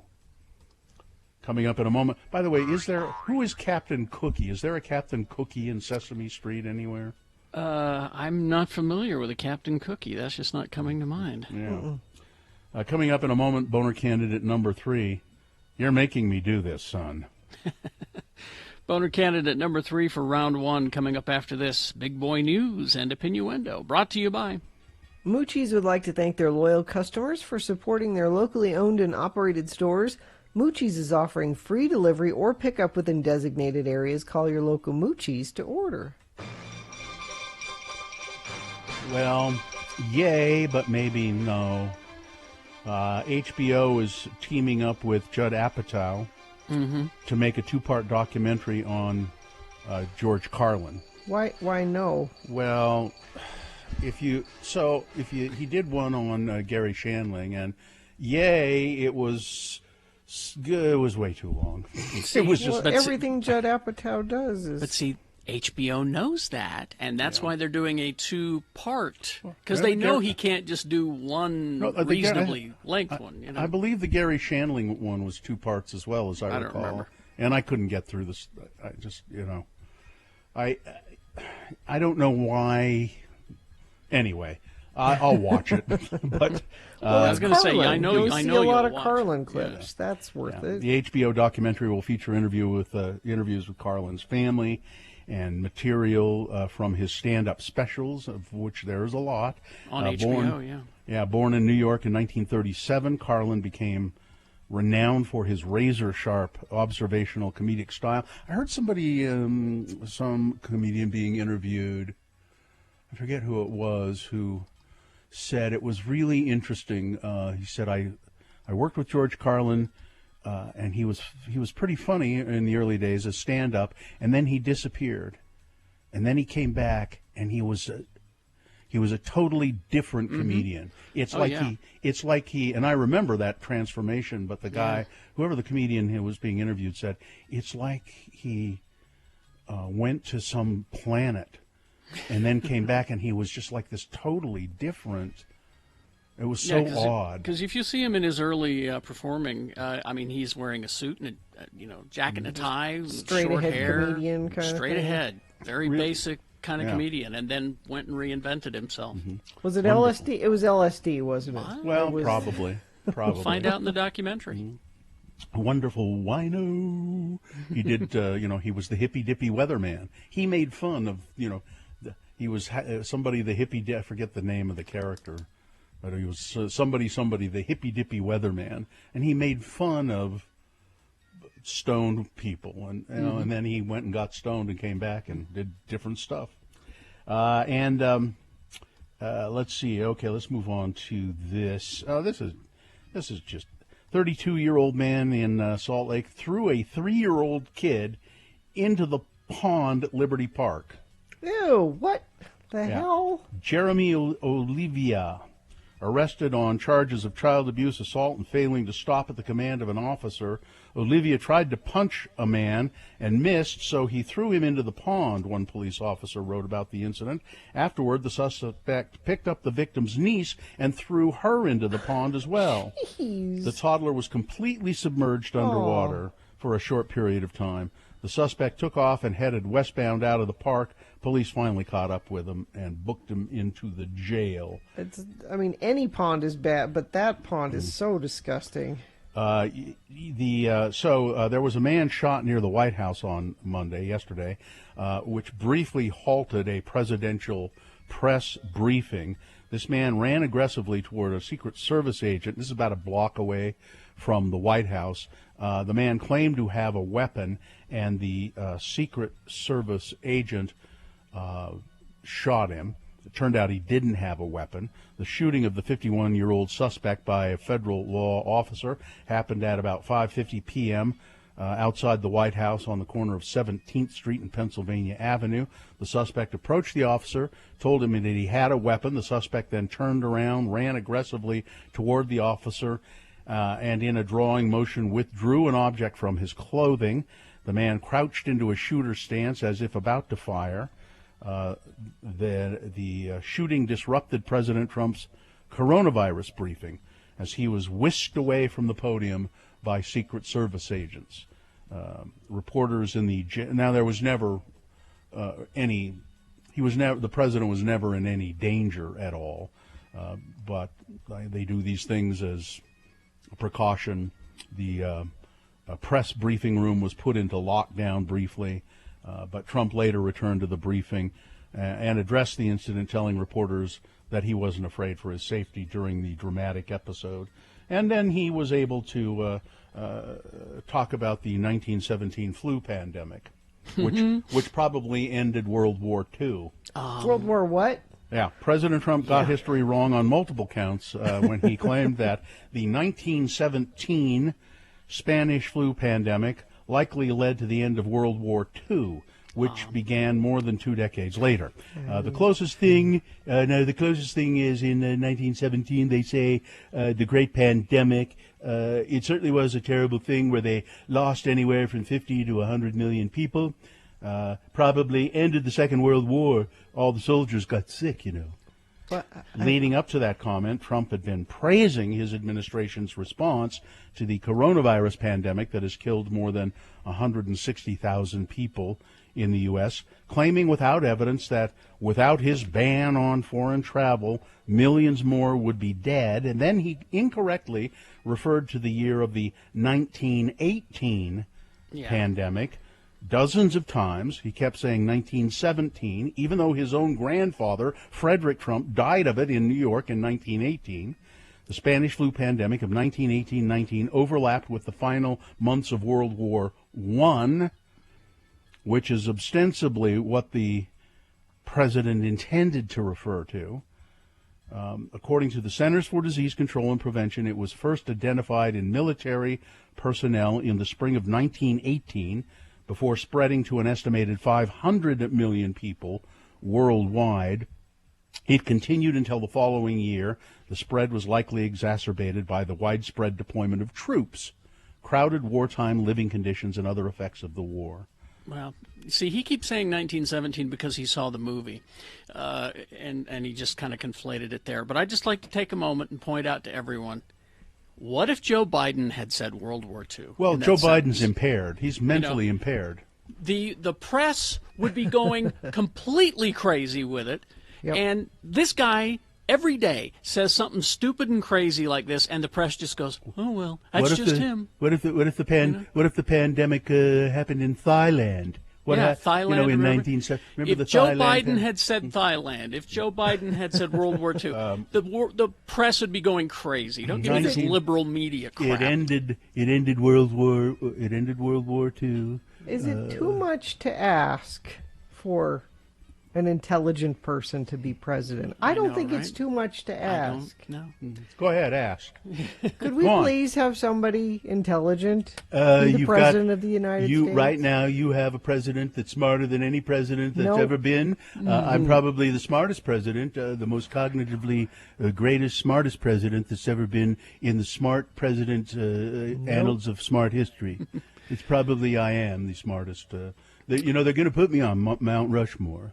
That's only smart presidents are up there. That's smart. Roosevelt is up there. He's smart. He was smart. Weather, traffic. Oh, you like mid-90s? Good, because that's all you're getting. Carrie said till like the 25th. Yeah. And it's probably longer than that. That's beyond just that. As far as the. That's as far as the weather people are willing to say. I don't know what. I guess it's okay. I don't know. I'm staying inside anyway. 95 for a high today. Traffic, we've got a crash Redwood Road at 35th South in West Valley. The eastbound left lane blocked. Westbound 2 left lanes are blocked. Crash southbound I-15 milepost 281. This is 800 north in Lehigh. A rollover crash that has 2 right lanes closed there. And crash westbound I-80 milepost 115 Bangor Highway, right shoulder being affected there. And if you see something, you can text it to us 33986. during the month of August. Scott Hale offering a $39 AC tune-up. Call Scott Hale, 801-264-HALE. Here's boner candidate number 3. You're making me do this, son. Abandoning the cuffs, the officer tells the boy to put his hands out in front of him as they escort him to the police car parked outside. You understand this is very serious, okay? I hate that you put me in this position and that I have to do this, okay? A second officer says. The boy's arrest for allegedly hitting a teacher in Key West, Florida, received renewed attention on Monday. Now, this happened a couple of years ago, a year and a half ago. But it received renewed attention yesterday when body camera footage of the incident, posted by attorney Ben Crump, was posted on Twitter. The 2-minute clip has racked up more than 2 million views as of early this morning. Unbelievable, Mr. Crump, the attorney tweeted. Scared straight tactics on an 8-year-old boy with special needs. The Key West Police Department defended the conduct of its officers in a brief statement.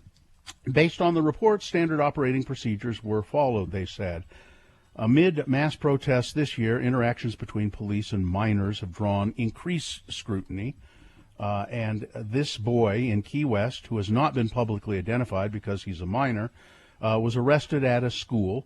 According to the reports, the incident began when a teacher noticed that the boy was sitting improperly at the lunch table.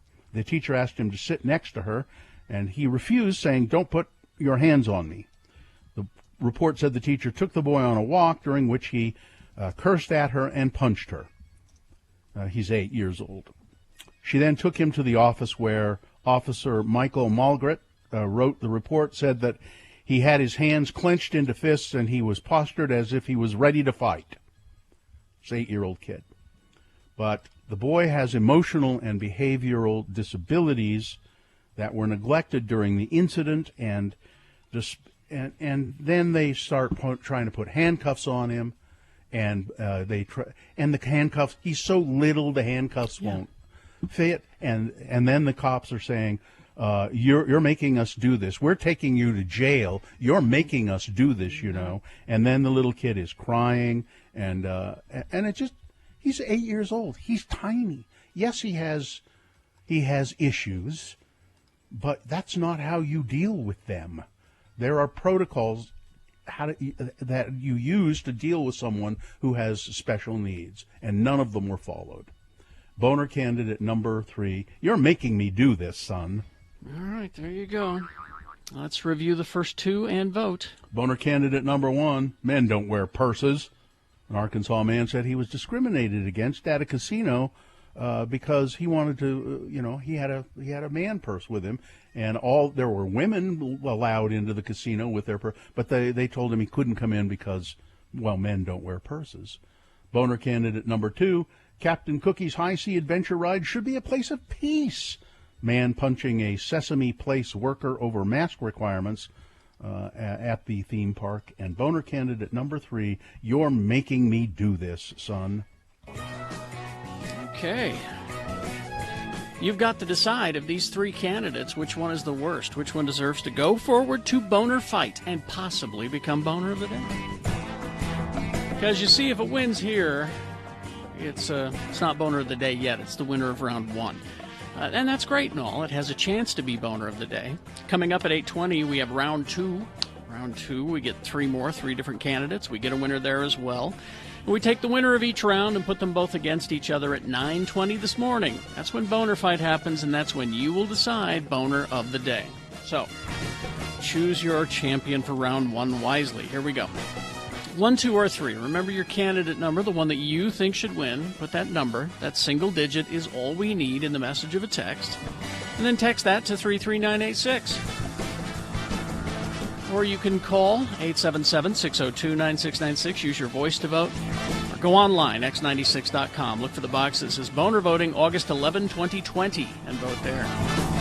You have until the end of these messages to do so. Let's go. This is round 1.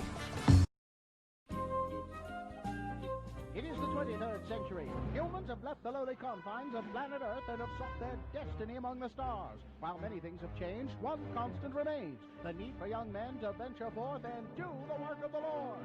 This is the tale of two such men who at the age of 19 have answered the call of their general authorities and are embarking on a 2-year mission to spread the gospel throughout the galaxy. This is the story of Space Elders!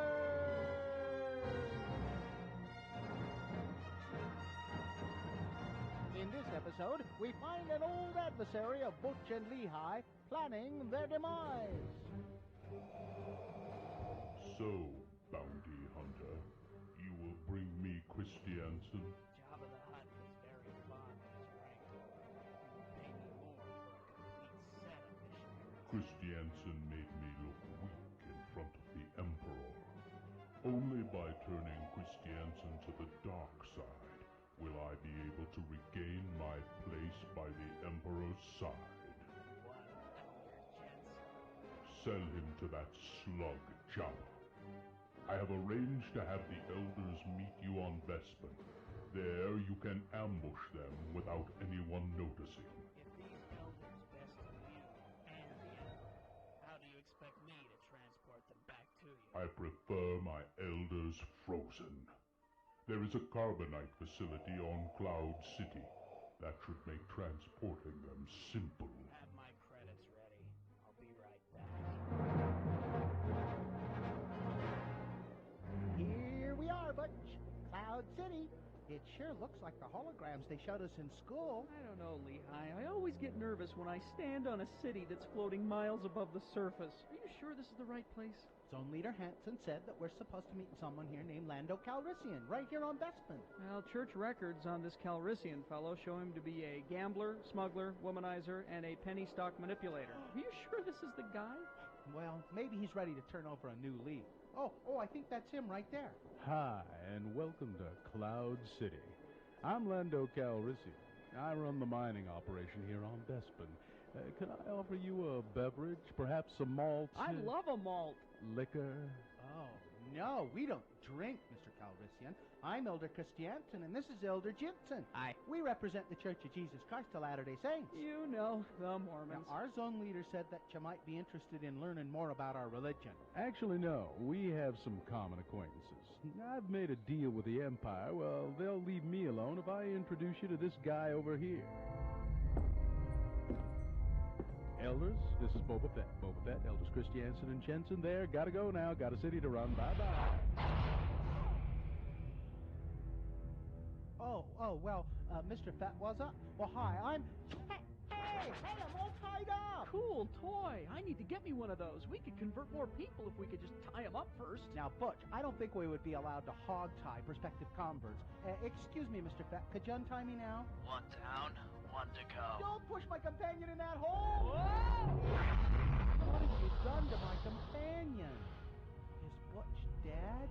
No, he wouldn't be worth much to me dead. Jabba wants to see him die in person.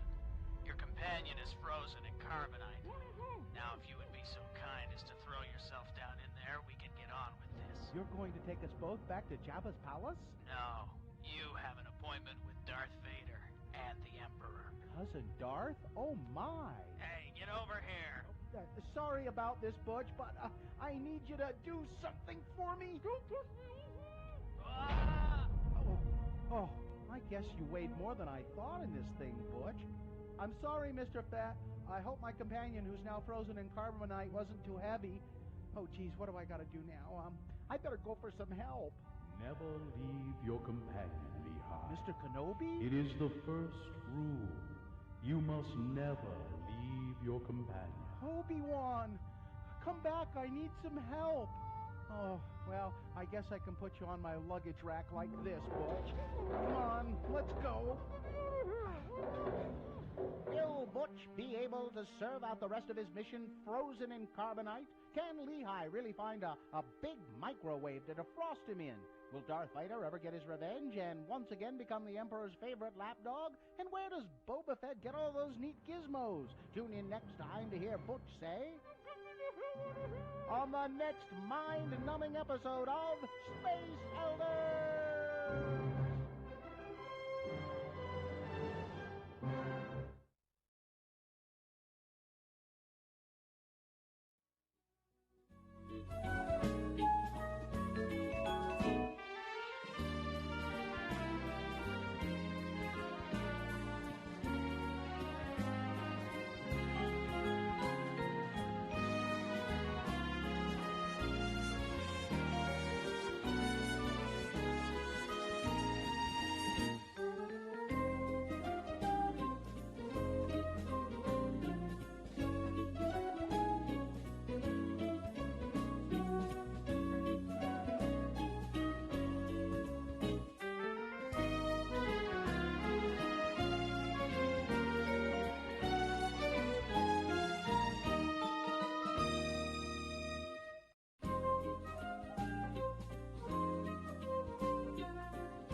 right. It is time to award round one of your boners.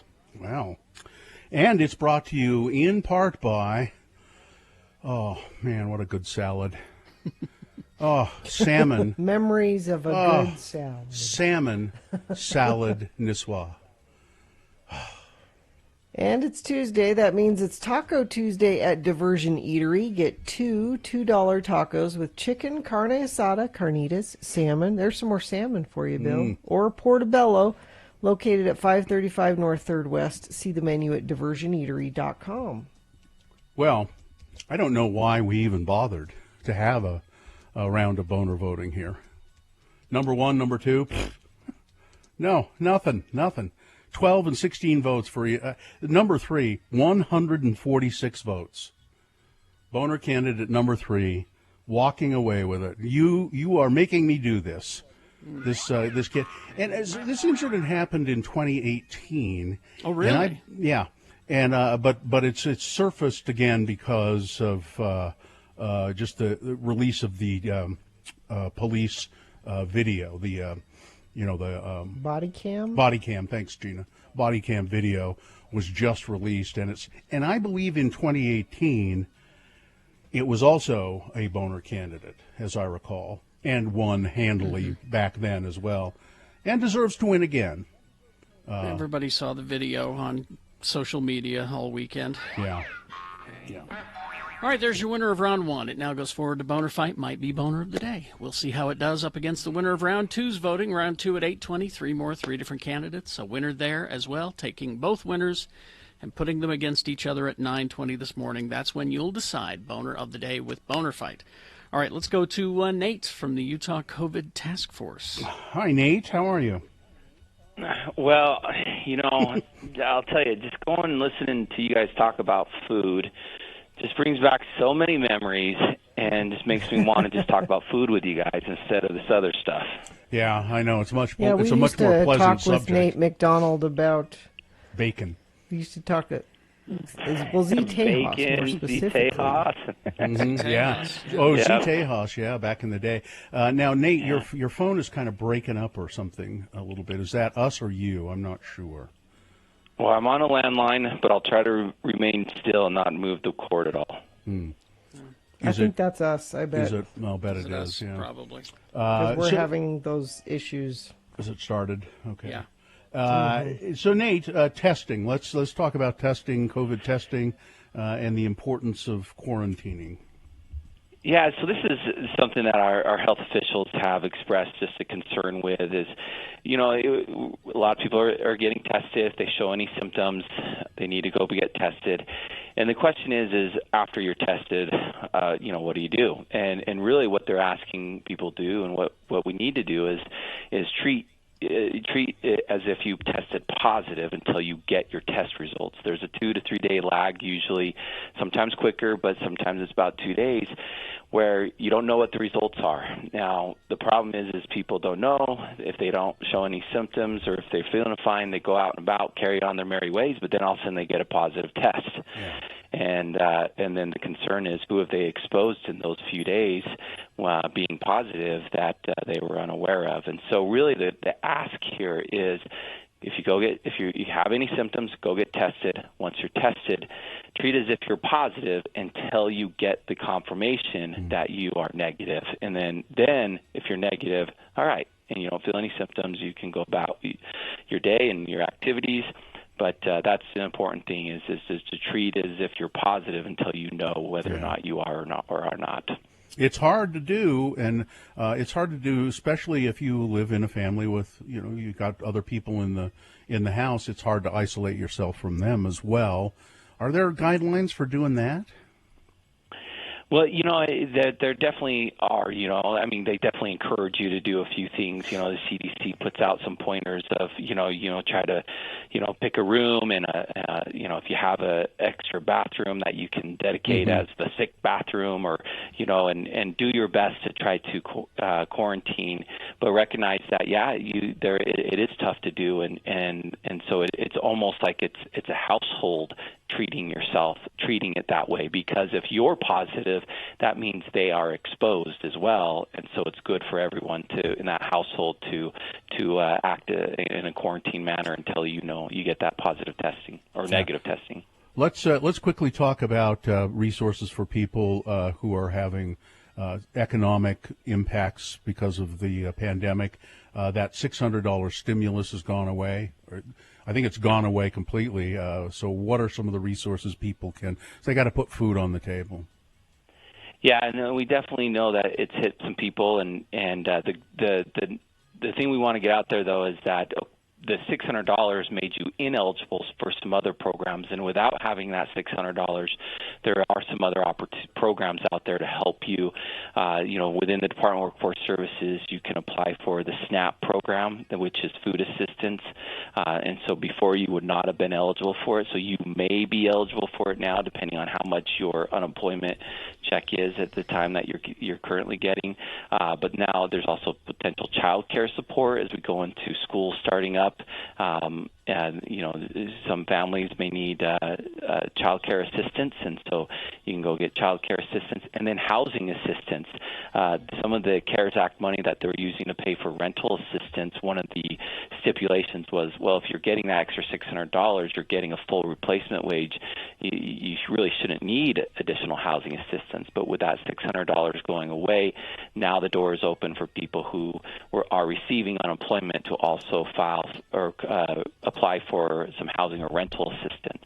Okay. And for that, you just call 211, and they'll connect you to the right agency. It's done regionally, and so the right agency that has the support dollars to administer for that housing assistance. And so there's a lot of things out there to still help people that are in need. All right. Nate, thanks for chatting with us. Call 211. That's a very valuable resource. We'll chat with you again next week, I believe, and take care of yourself. Be safe. All right. Thank you both. Thank you all. Thank you, Nate. All right. Traffic, Gina, please. Crash northbound I-15, milepost 296, that's 89th South and Sandy. The two left lanes are being affected there. Let's see, we've got a crash Redwood Road, 35th South West Valley. Eastbound left lane blocked, westbound two left lanes blocked. And a crash, this is a rollover accident, southbound I-15 at 800 North in Lehigh, affecting the two right lanes there. If you see something, you can text it to us, 33986, and I'll pass it along. During the month of August, Scott Hale is offering a $39 AC tune-up. Call Scott Hale, 801-264-HALE. All right, 7:57. We will take a break. Sim Gill going to be on the phone. I think we might have time to take a question or two if you have a question for the district attorney. 877-602-9696. I think he'll answer a question or two if you have them. We don't have a lot of time with him, so I would line up now. 877-602-9696. All right, 7:58, KXRK Provo.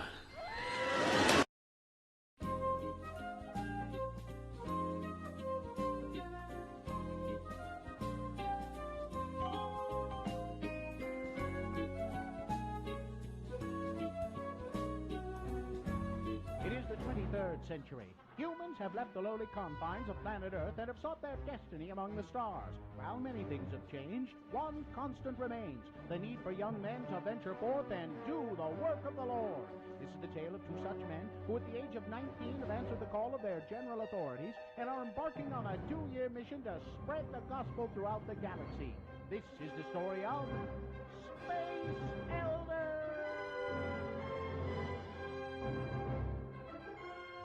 In this episode, we find our elders rendezvousing with Zone Leader Hansen on some distant planet in the BFE sector.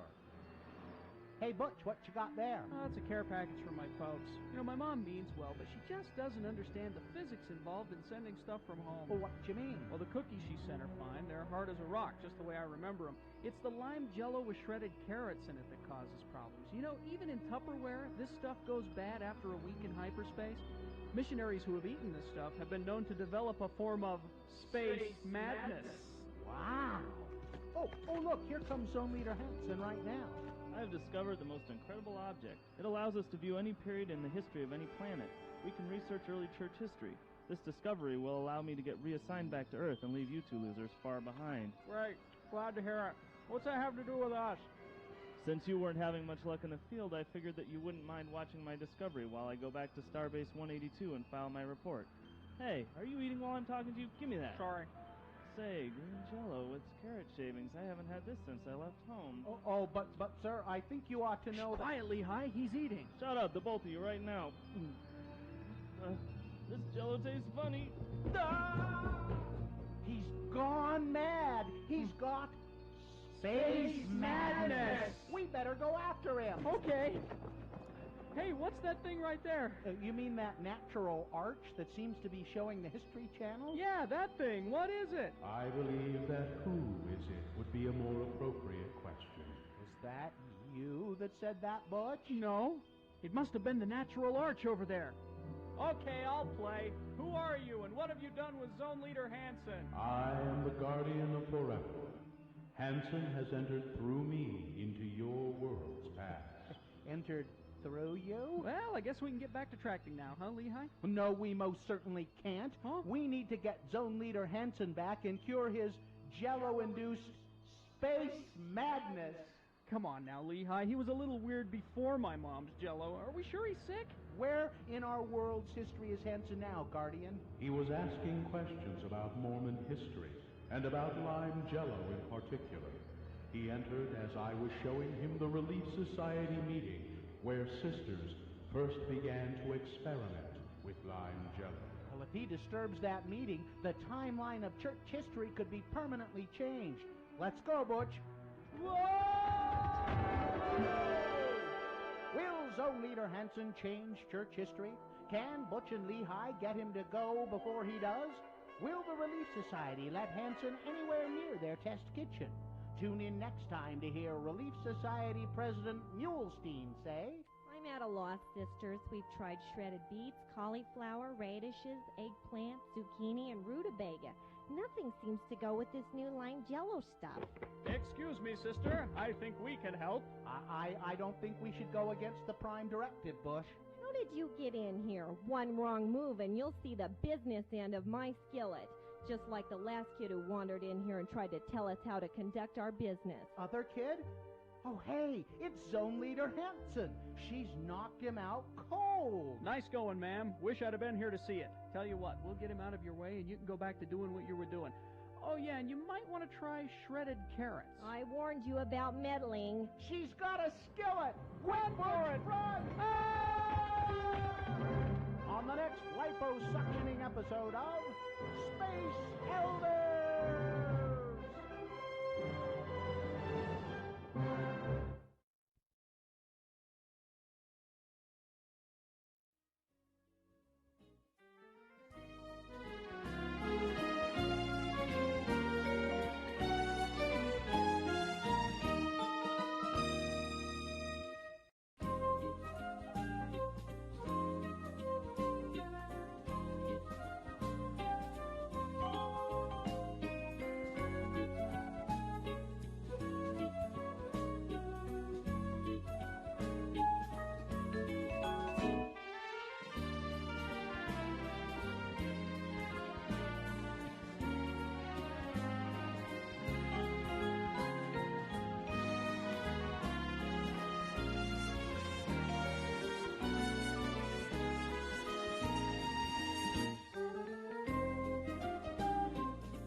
Hey, 8:04 right now. We got round 2 of your boners coming up. Big boy news all on the way. Stand by for that. Right now, Sim Gill on the phone. Salt Lake County District Attorney Sim Gill, good morning. Mr. DA, how are you this morning? I'm fine. Happy to be here. Sim Gill, of course, newsmaker. Boy, you've been all over the news. And by the way, we said if anybody has questions for you, they could call in. I don't know if anyone has 877-602-9696. But let's get right into it, Sim. Sure. With you've taken some flack here for charges that you've filed against the protesters who broke windows and splashed paint all over your office building, or it's the People's Building in downtown Salt Lake. People are saying you have filed excessive charges against the protesters who did that. How do you respond to that? Well, first of all, I think let's be very clear. Nobody's going to prison. Second thing is that when we make our charging decision, we're just applying the law to conduct in a uniform way, and it's a descriptive landscape of what the allegations are. And we treat everybody the same at that point. It is at the disposition stage, then we look at the individual conduct, who they are, what the situation is, and we tailor fit that outcome to that matter. You know, we are in the middle of a pandemic, so we've been trying to struggle to get outside counsel in. So we were working on about 30 different counts.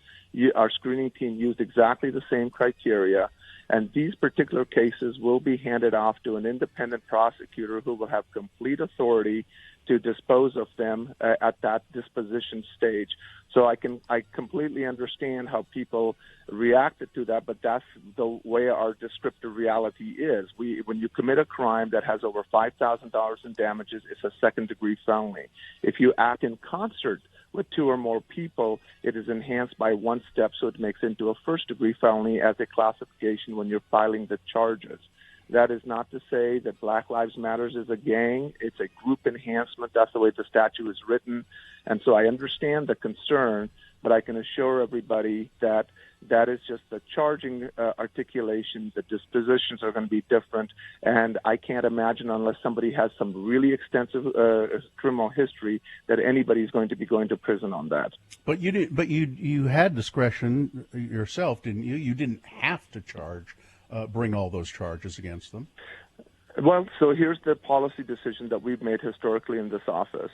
What we said is that when the charges are presented, we look at them objectively and exactly what they are, and we try to apply that equally across the board. So take, for example, that if I have 100 prosecutors and each one of them has their own sort of biases and discretion, over a period of time, we will have what we will call institution and implicit bias introduced into our organization, and then we'll be addressing that. So what we did is we said, as a matter of policy, we will articulate the charges up front, treat everybody equally the same there.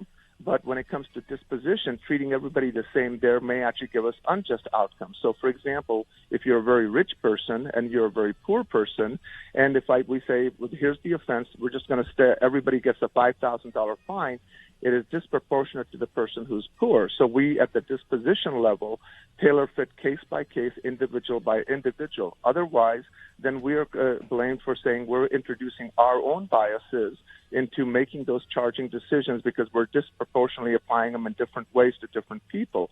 So that's a policy call that institutionally that we've made historically to try to avoid systemic bias by articulating the charges without any favor to person's political affiliation, status, and then we look at individually at the disposition state. Okay, I guess I get that.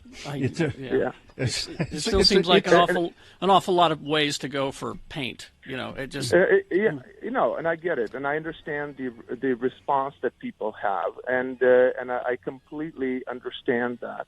And the point that I'm trying to simply say is that, you know, when we talk about criminal justice reform, we talk about, well, you know, there's implicit bias, there's institutional racism, and so we have tried to address it by saying, look, at the entry level, we're going to treat everybody the same. There has to be conduct, there has to be the applicable law, and the objective reality. And that way, nobody says that, hey, you're being biased to this one group in a different way, or these different attorneys have their own implicit bias. I get that. I do get that. I understand. So everybody is being treated the same way, and then when it comes to the individual cases as they hear those cases. That's where some discretion will come into it. Yeah, and then appropriately. So that's when you look at each individual and each case in its own reality. So if a person, what is their status, what is their culpability, what is their situation, and how do you tailor fit an outcome that is just, proportionate, and fair in that context? But I get it that when you look at it at first glance, at first blush, I absolutely understand the concern in the community, and I understand it. And so, but as we said, in those particular matters, or this is multiple different events that have occurred, not just the things against our building, but our screening team has filed almost 30 cases that are related from multiple different incidents, and they've used exactly the same rationale. And but I think it is important to note it does then ask a much more broader question apart from this our situation. So, for example, when they wrote the law in 1995 and said what $5,000 damage was in 1995, it may need to be adjusted what it is in 2020. And so I think that secondary conversations about broader criminal justice reform are absolutely more pertinent and valid. And the other thing I want to also say is that I know that people say, well, it's trying to chill or send a message to protesters. Let me be very clear at every interview that I've ever done, which is that I support the protesters. I believe in the issues and the causes that they're talking about because that conversation has been long overdue, and we need to be discussing that. So I protested. I will protest in the future, and I support the people's right to go out and petition their government and voice their opinion. Meaning of this, nobody's going to go to prison. Yeah. What if somebody does go to prison? Well, so the footnote or the asterisk there is if somebody really has like a 20-year extensive criminal history, and then when you go through a pre-sentence report or the metrics, if you will, could that potentially put somebody at that risk? Yes, theoretically it could. But the way we are approaching the cases that we will be handling is that we're going to be looking at that individual situation and proportionalizing what that accountability piece looks like. And so if you were directly involved in damage, then you're going to be held accountable for that particular damage. But the goal here is not to send people to prison. The goal here is to proportionally and fairly hold accountable those individuals who engaged in criminal conduct, not in peaceful protests. And so there has to be some qualitative difference, but honestly, Bill, I can't imagine anybody going, and certainly none of our prosecutors in the cases that we will be prosecuting, asking for sending people to prison on that.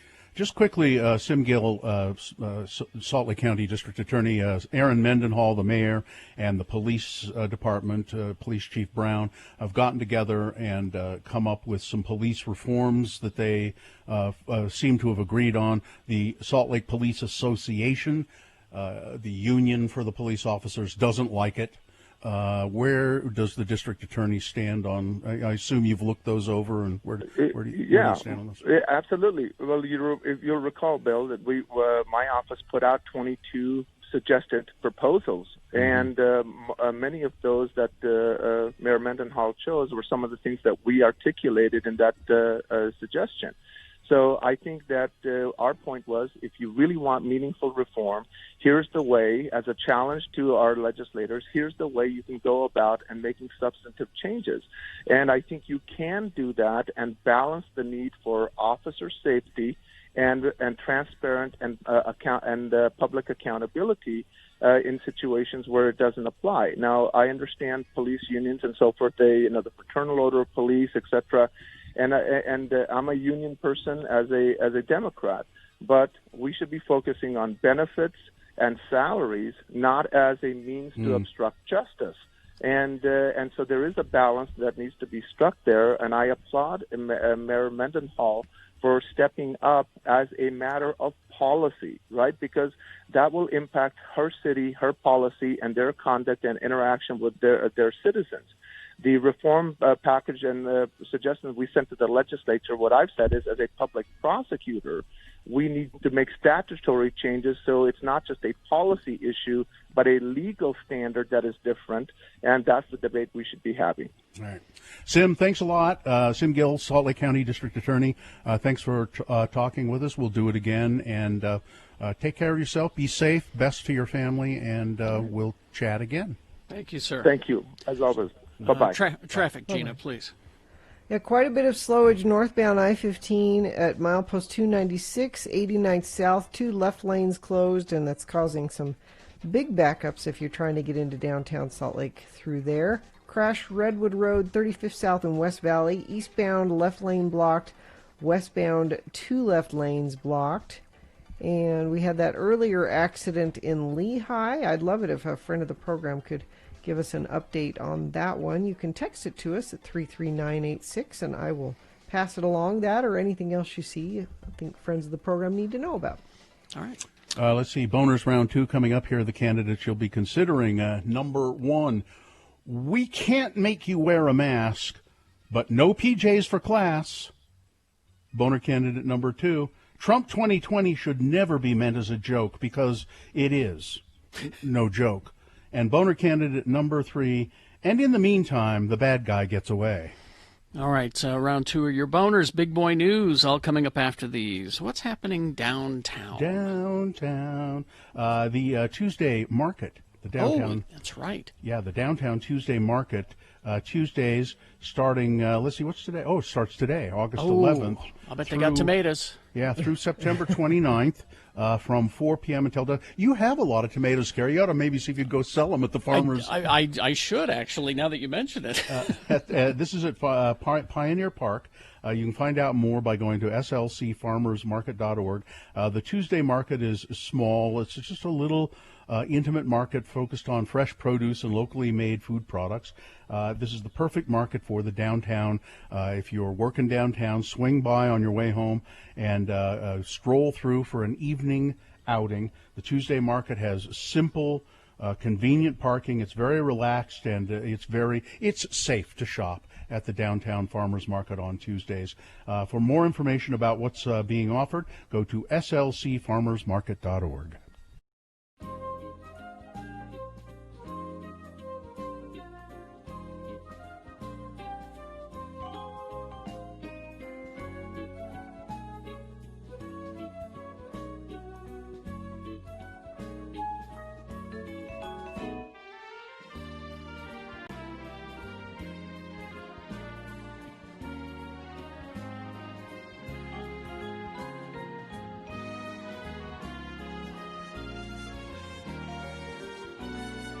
I don't like breathing through my mouth. I prefer my nose. I think that's what it was designed for. Your mouth was designed for other things, and the nose is for breathing. But sometimes you have to breathe through your mouth. I can't. You know that. You cannot. Well, what we hear on the radio would give lie to that, but because we hear a lot of on the radio. But so they said we have a snorkeling class. We don't need the snorkel. No, I want the snorkeling class. I want to know. Sure. So we took the kids to the snorkeling class, and they stop at Molokini, and I am terrified. I really am, because I'm not only scared of breathing through my mouth with my face underwater, but I'm scared of sharks. I am. Okay, Jaws ruined me. Sure.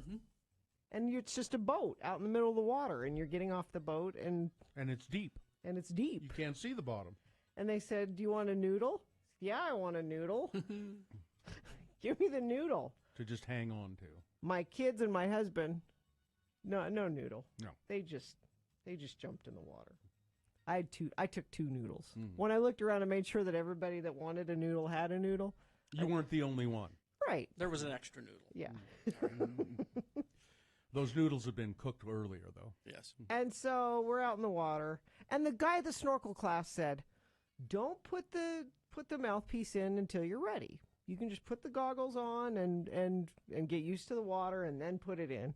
So I'm out there just with the goggles on, hanging on to the noodle, and I'm thinking, I don't need to do any more than this.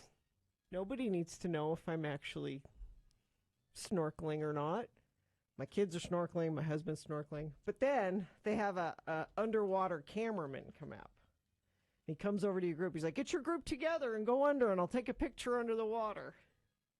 So now I'm panicking. I'm like, I can't hide from my family anymore that I'm not putting my face in the water.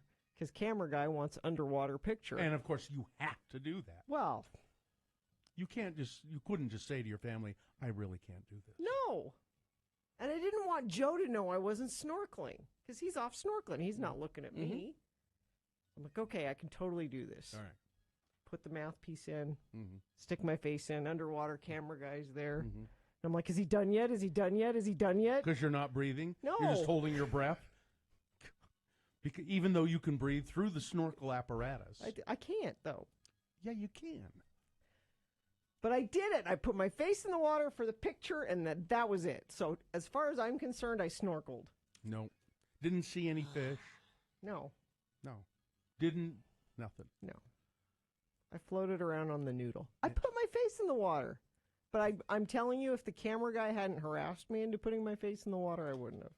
Didn't see any fish. And I'm sure your I've family... seen fish. Did you see the fish? Did you see the turtles? I can Did you see the... Google fish right can, now, and I know. can see them. Yes, There's I know. probably Sure, a live Molokini underwater camera right now that I could find online, and I could see everything happening there right now. Right, which is way better than what you did. Which is way better than what you actually did by being there. I got in the water. Okay, fine.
Okay, it is 8:22. Let's get into round 2 of your boner voting. Here we go. 3 news stories. These are examples of bad, stupid, or funny human behavior, and you will decide with your vote of these 3 candidates which one is the worst, and therefore which one should go forward to boner fight and possibly become boner of the day. If it wins here, it'll go up against the winner of round 1's voting. We did that an hour ago. We'll take both of these champions and put them against each other. Boner fight happens at 9:20. That is when you will decide boner of the day. So let's go. This is round 2. Send one of these 3 forward. Choose strategically. 2 candidates now, a third after the news. Once you've heard all 3, then you will vote, and one of you lucky random boner voters will receive. It's not so much getting an actual boner T-shirt. It's the promise of a boner T-shirt someday for you. You're promising. Yeah, I mean, we have them. They're in a box at the station. You just can't come get it. You know that for sure. Katie I bet says we have a box of them. I bet you go open the lid in that box and moths will fly out of it. They've consumed all of the T-shirts. Here's boner candidate number 1. We can't make you wear a mask, but no PJs for class. An Illinois school district's dress code for students choosing to learn remotely amid the coronavirus pandemic doesn't necessarily want students lounging around in their PJs for class. Under an updated handbook for Springfield Public Schools, yes, Springfield Public Schools, Skinner! Students who participate in online classes for the 2020-2021 school year will be subject to the school's current dress code. There's a dress code. See, I support this. I know you made it a boner. Which prohibits pajama pants. I think you do. Yes, I do. Carrie, why don't you wear your pajamas to do the show? Well, no, I'm being serious. How do you know Carrie's not wearing his pajamas? Pajama bottoms. Well, I understand what you're saying, Gina. It puts you in the mode of this is not home lying around. This is school. I'm going to get dressed and put clothes on. I think you so should be I'm able in to the right wear your frame of pajamas mind. if you go to school. Now, see, I can see both sides on this. You know, I really can. I think the reason that it's a boner is because these same schools say that they can't enforce a mask policy. Exactly. That's a separate Exactly. Well, but they seem to be able to enforce a no pajamas in your home policy. I'm gonna make it so that you have. That's exactly the reason this is a boner candidate. I think that because I agree with you, Gina. It would put you in the correct mind frame, but also if you're in the school building, you should mandate a mask thing that they say they can't. But Mrs. Barberry, I can't learn unless I'm wearing pajamas. Under an updated handbook from the Springfield Public Schools, students who participate in online classes will be subject to the district's current dress code, which prohibits pajama pants. See, my kids, for homeschool, not only do they have to get dressed, they have to wear their uniform for school. Yeah. Boner candidate number 1. We can't make you wear a mask, but no PJs for class at home, no. Boner candidate number 1. Here's boner candidate number 2. Trump 2020 should never be meant as a joke because it is. No joke. On the night of their lives, newlywed couple Braden and Marcy Beardall woke up the day after their wedding to find a swastika etched into the side of their car in Salt Lake. The couple was married in Sandy, and as per tradition, their vehicle was decorated with balloons and marker paint and other wedding gag decorations, you know, the kind of gag decorations that make me gag. One of the groomsmen, as a joke, wrote, "Trump 2020 on the driver's side window." Mary Beardall explained it was all a big joke. They also put a baby on board sticker on the car. We were clearly not pregnant. The couple woke up Sunday morning to see that their car had been scratched up, mostly under where the Trump 2020 had been painted. Besides the swastika, things were scratched on the car, including "I am a racist" and "Blue Lives Splatter." The couple lives near the University of Utah. The bride was the first to see the vandalism. I was really shocked, and then I called my husband over, and then I called my mom, and I sobbed. Besides the initial shock and sadness, Mary Beardall says she's angry. She described herself as an ally and an advocate of Black Lives Matter and human trafficking movements. I've done so much education and educating on this. They could have wiped it off or just left me a note. I try to learn and know that not everyone's experience is the same. I know the fact that I even own a Jeep is a privilege, but it's still not okay. Besides the vandalism, the couple described their wedding to be super awesome and super happy. So the boner candidate here is twofold, I think, to the moron friend that they have that thought it would be funny to put Trump 2020 on their car, and then the moron who came along and saw it and decided, let's vandalize the car by etching a swastika into the paint. Plenty of boners to go around in this one. Come on. Trump 2020 should never be meant as a joke because it is no joke. Boner candidate number 2. All right. Coming up in a moment, boner candidate number 3, and in the meantime, the bad guy gets away. Boner candidate number 3 for round 2 coming up after this. Big Boy News and Opinnuendo, brought to you by... Feeling like a drink? Check out the Park City Cocktail Contest. Throughout August, Park City's best mixologists will feature a plethora of delicious mixed drinks. You must be at least 21 to participate. Learn more at parkcityrestaurants.com. Gordon Ramsay is known for being a difficult critic of other people's food, and apparently not even his own children are safe from some of his scathing feedback. The MasterChef host shared a TikTok video on Sunday in which he criticized a cooking video made by his 20-year-old daughter, Holly.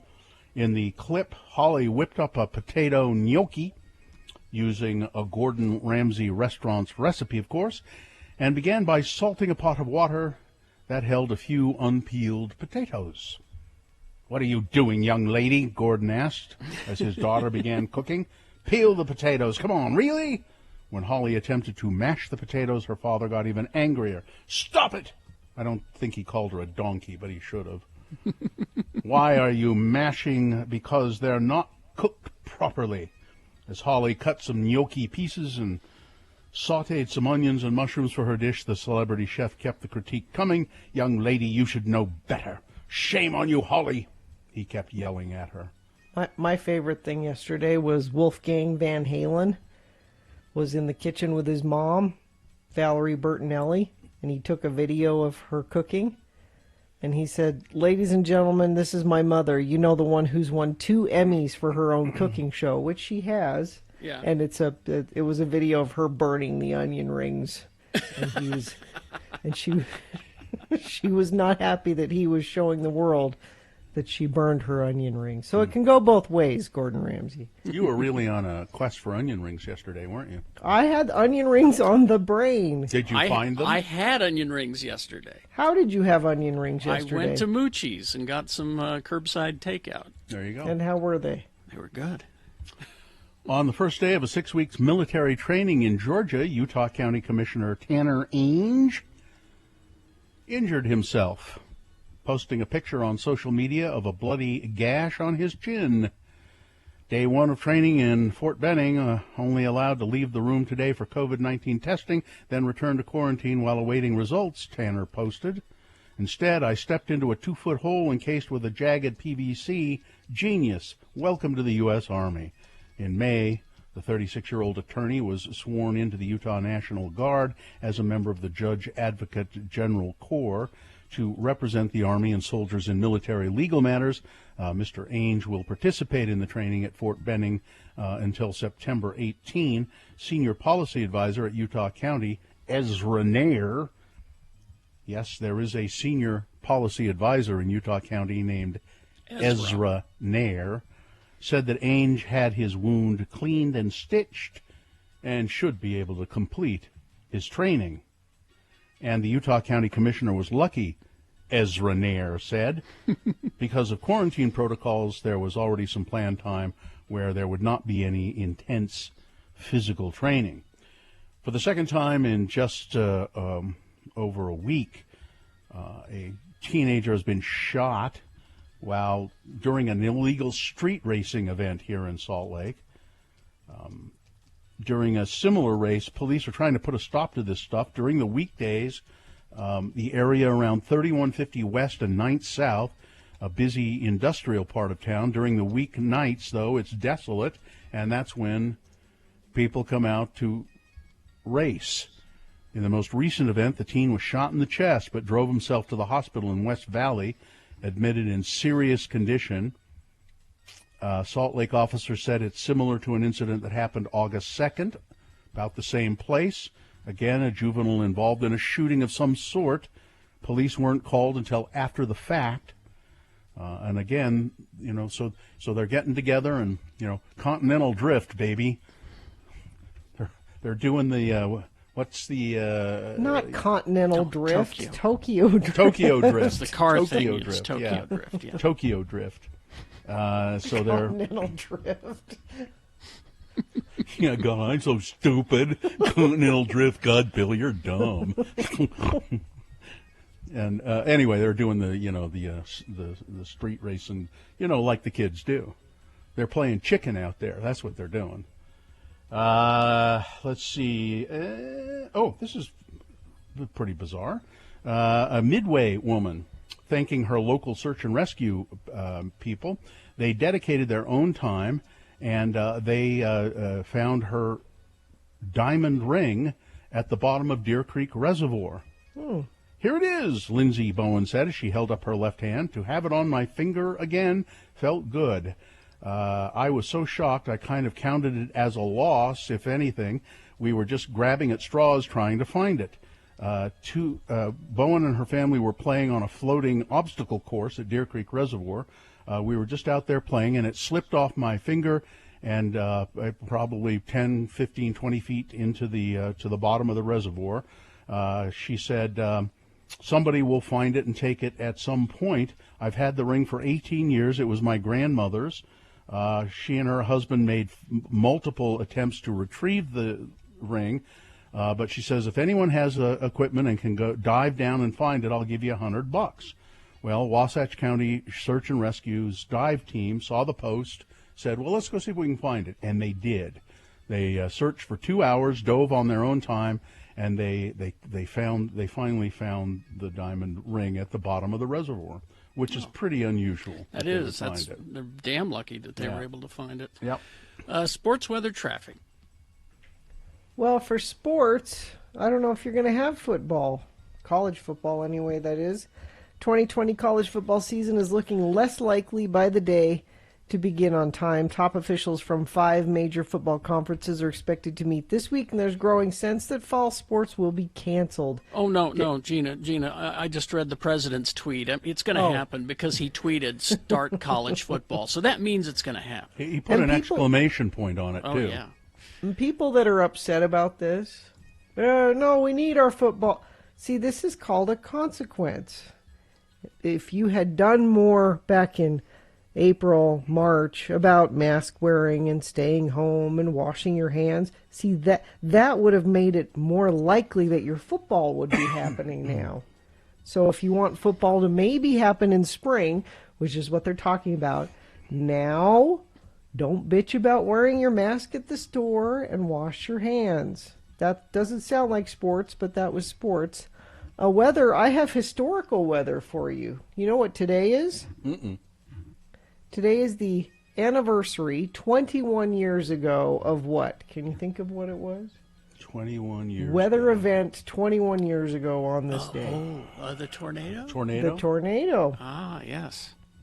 1999 Salt Lake City tornado, one of the strongest tornadoes on record for Utah, rated an F2. I narrowly missed it. I almost was in a tornado once because it went right by our building downtown, and I had just left work when it happened. So that's historical weather. The current weather, well, there's no interesting thing there because it's the same. I'm looking ahead. 10-day forecast. We are mid-90s and sunny every single day. So that's your weather. Traffic, we've got a crash northbound I-15, 114th south in Draper, off to the left shoulder. Crash northbound I-15, 89th south in Sandy. That's caused some major slowage this morning. I'm seeing a big red line going northbound through Draper and Sandy. And let me check our message stream, see if anybody has sent anything in there, because you can certainly do that at any time. It doesn't even have to be about traffic. It can be about whatever you want. Text it to us, 33986. Here's boner candidate number 3. And in the meantime, the bad guy gets away. Within the span of just a few terrifying moments, 3 black teens in Santa Clarita, California, went from being the victims of an armed robber to the crosshairs of several Los Angeles Sheriff's Department deputies. Friday, the tense incident was captured on video, and sheriff's officials on Monday confirmed an investigation is underway into the circumstances that led deputies to point their guns at the kids, eventually handcuffing at least one of them. In just 3 days, millions had seen the video. It includes 2 fraught minutes in which frantic bystanders are shouting at the officers that they've made a mistake, while others warn the boys to leave their hands in the air or they will get shot. The incident occurred Friday, 5 p.m. Tammy Collins, the mother of one of the kids, wrote on Instagram that multiple witnesses called authorities after seeing the group of teenagers being attacked. She said one of the callers reported that the attack was carried out by what appeared to be a homeless man. The man had allegedly asked the kids if they had any crack and then tried to take their things, Collins said. He took out a knife and a whip, and the teens only had their skateboards to cover them from the knife and the whip. Videos posted to Twitter shows the 3 deputies then pointing their guns at the 3 teens on the side of the busy street. The teens stand in front of the bus stop holding their hands in the air. A woman can be heard shouting, "This is crazy. It was the other guy. It's the other guy," a woman shouts. "Put your guns down. They're kids. They weren't doing anything." Another woman identifies herself as the manager of a nearby business and the one who called 911. "I'm the person who called you. It was not them," she said. The deputy shouted at the bystanders to back up, all the while pointing the weapons at the three kids. The witnesses call out to the teens and tell them to keep their hands up. Deputies respond by telling the witnesses to back up, and at least one of the teens is seen being detained in the background while multiple deputies point their guns. It's not immediately clear if anyone was ultimately arrested. The video has been viewed 3 million times. I can't believe this is the way to handle this, said Robert Brown, an attorney for one of the kids involved. So, yeah. In the meantime, the bad guy gets away. Boner candidate number 3. All right, let's review the first two and vote. Boner candidate number 1. Look, we can't make you wear a mask, but no PJs for class. It's the Illinois School District's remote dress code forbids students from wearing pajamas for remote learning. Boner candidate number 2. Trump 2020 should never be meant as a joke because it is. No joke. This is the newlyweds' car vandalized after a groomsman jokingly painting Trump 2020 on the window. And boner candidate number 3. And in the meantime, the bad guy gets away. All right, here you go. You've got to decide of these 3 candidates which one is the worst, which one deserves to go forward to Boner Fight and possibly become Boner of the Day. Which one of these 3 deserves to go up against the winner of round 1 in Boner Fight? That happens at 9:20, and that's when you'll decide Boner of the Day. So send one of these 3 candidates forward from round 2. Here we go. 1, 2, or 3. Remember your candidate number, the one that you think should win. Put that number, that single digit is all we need in the message of a text, and then text that to 33986. Easy. That's how the computer counts it. Or you can call the producer's booth in Salt Lake at 877-602-9696. Use your voice to vote. Or go online, x96.com, look for the box that says Boner Voting August 11, 2020, and vote there. If you don't see that box, refresh. It should appear. You have until the end of these messages to do so. This is round 2 of your Boner Voting. Here we go. Oh, SaltLakeFilmSociety.org. You know what's playing at Salt Lake Film Society at home right now? I don't. Tell me. Plan 10 from Outer Space. Really? Yeah. Oh. So funny. slfs.org at home. I just quickly went to the site, and Plan 10 from Outer Space is available there. A couple of great movies are available there. You can watch these at home. One is called 1,000 Cuts, and then there's Cream. That's the documentary. The documentary, yeah. Yeah, about Cream magazine. And there are several other great movies playing. There's the Bob Marley documentary as well. Sundance Film Festival shorts. All of these things at slfs.athome.org. Now, while you're there, please make a donation. We're still trying to do that challenge grant. When you watch any of these films, there's a $400,000 grant that they're trying to match. So buy your movie ticket and also make a donation, please. slfs.athome.org. The lightning round of Ask a Bullfighter. You could still get in a phone question if you want, 801-359-9696 or 877-602-9696. But we have a lot of text questions. How about your health insurance, Ammon?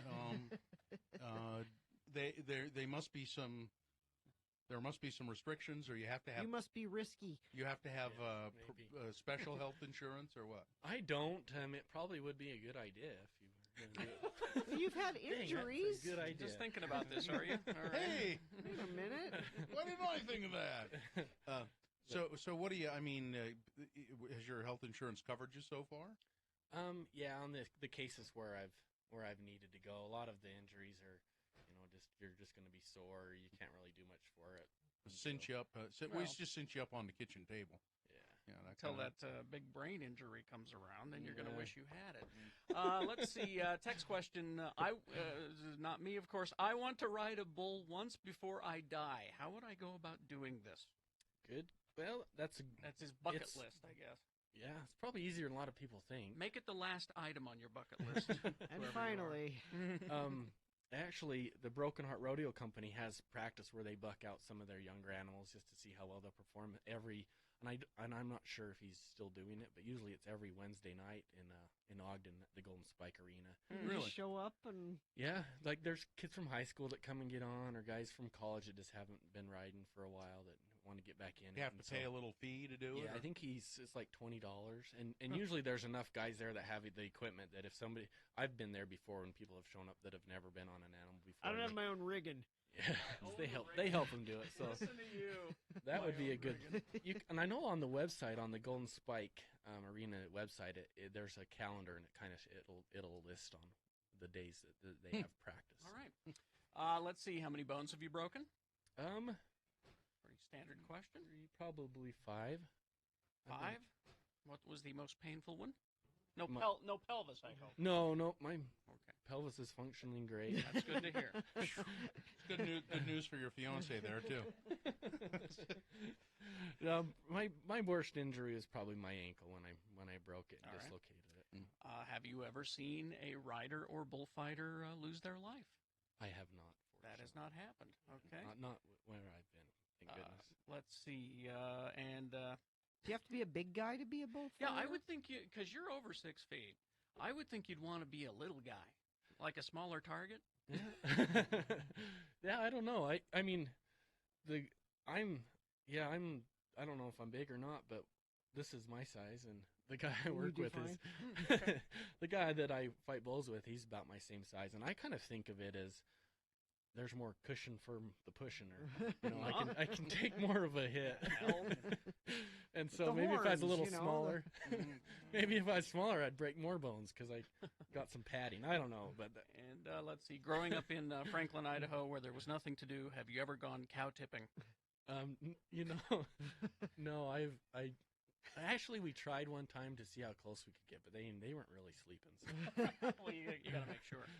Isn't that just a myth? I kind of think it is. You can't push a cow over when they're asleep. Gina, I'm going to look it up. That's bull. Look it up. That's bull is what that is.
Okay, time to award round 2 of your boners.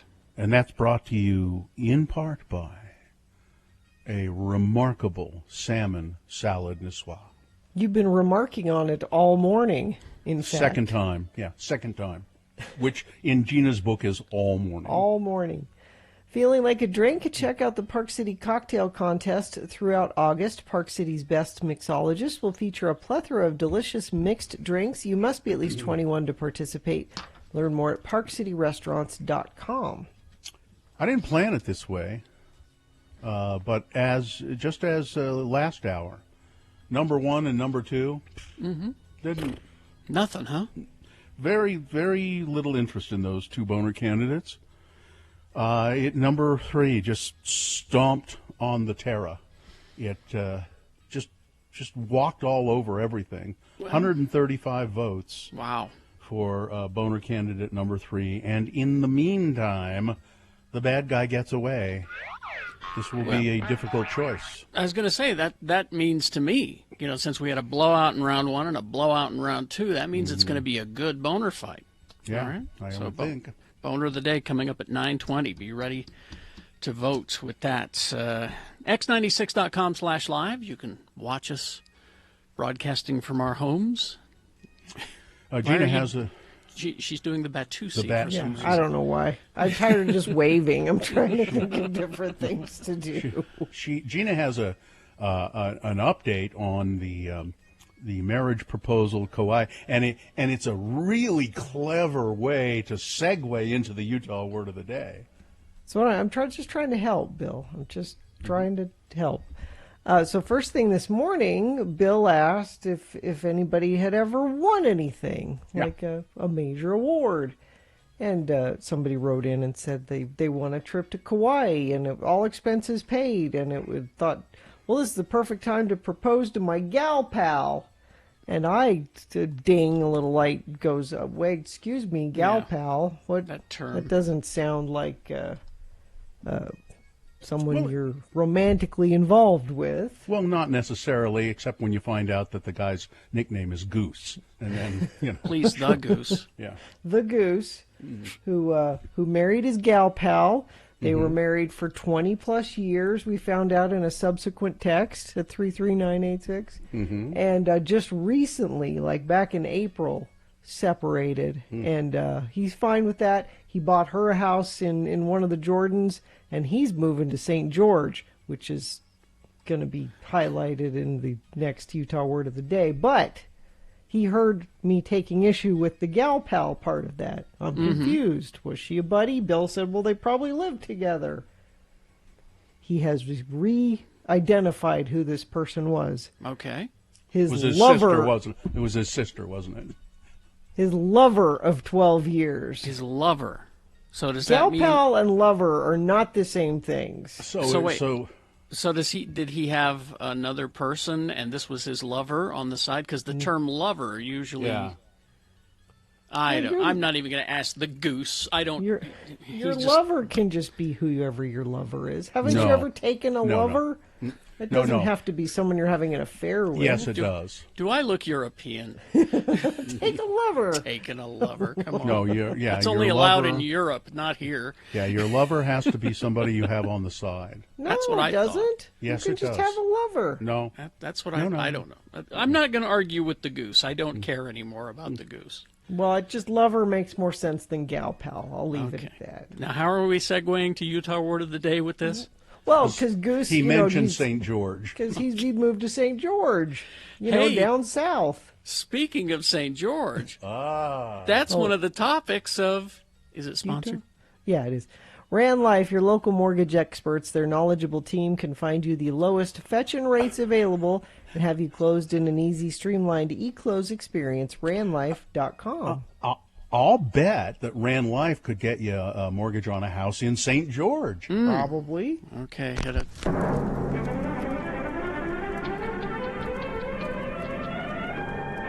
It's often said that the people of Utah speak a language all their own. It's a language that's often confusing and even incomprehensible to newcomers here in the Beehive State. So, Radio from Hell presents a handy guide to help everyone understand how the natives speak. It's the Utah word of the day. And today's word is... Well, today, LeVar and LeGrand will use several words that are peculiar to one region of Utah, the southern part of the state. This southern Utah dialect has nearly died out, but some of the old-timers around St. George and Hurricane, yes, Hurricane, still speak this way, as do some of the farmers and small-town folk in Little Wayne County, towns like Loa and Teasdale. Here are LeVar and LeGrand with their best impressions of southern Utah speak. Well, how do you do, LeGrand? Hey, where you been the last couple of days? I've been wanting to do some fishing. I thought you might want to come with. Well, sure I would, but I had to go down to St. George for a funeral. My wife's Uncle Grant finally passed, so we had to go to the viewing and the service, and then they buried him out there in the Pine Valley, out in the middle of nowhere. Maud's side of the family is a bit strange. They talk different from us, They do? Well, like how? Well, they don't say St. George. They say St. George. And they don't say, well, horse, like normal folks do. They say horse. Oh, yeah. My Uncle Prowl and Aunt Lapreel in Loa, they talk that way, too. When I was a little one time Prowl says to me, he says, "Hey there, LeVar, get that horse out of the barn." And I said, "What? Get the what out of the what?" And he said, "If you want to ride the horse, Elmo, he's in the barn, so you'll have to go get him out." The horse out of the barn. Yeah. That's the way Maud's folks talk. Mm-hmm. Her aunt's name is Dorothy, but they all call her Dorothy. And Dorothy was looking simply gorgeous. Gorgeous. That's right. Gorgeous in that orange dress that she had on at the funeral. But the funeral was right nice, and it is so beautiful out there to the Pine Valley. Everyone said that the spirit of the Lord was present for sure. Did y'all go out to eat somewhere after? I mean, that's what we do. Sometimes the wire just brings a bunch of food to the house, but sometimes we just go to the JB's. Yeah. We went out. We went to the Golden Corral. But we couldn't go until Dorothy's husband, George, did some of his chores or chars. Here's exactly what she said. "We'll meet you down to the corral as soon as George throws the horse over the fence some hay." Pretty much how my Wayne County branch talks too. Sure glad we didn't get trapped into that way of talking. People think you're uneducated or just plain weird. Hell, they might even think that you're a plig or something. Yeah. I don't want folks thinking I got more than one wife. No, sir. Join us again some other time as we examine how the Utah natives speak with the Utah word of the day. Now, we have a texter who says that what you did today, Bill, is an excellent strategy.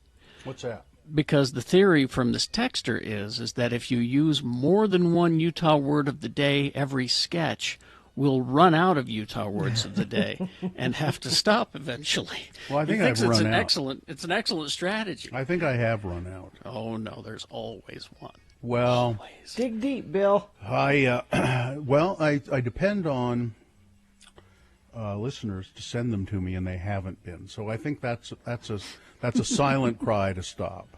Bill at x96.com. Send your Utah words of the days. I'm sure we'll hear some within the next couple of hours. I guarantee it.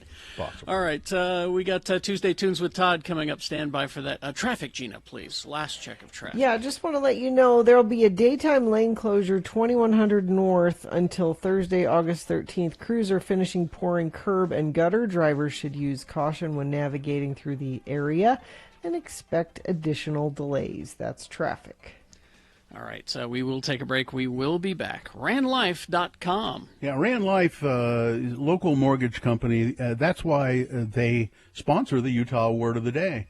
And interest rates are just so flippin' low right now. Fetchin' low, Bill. Fetchin' low, flippin' low, that it's just you're just going to be a maroon if you don't refinance or do something, buy a house, do something for goodness sake. And Rand Life is there to help you.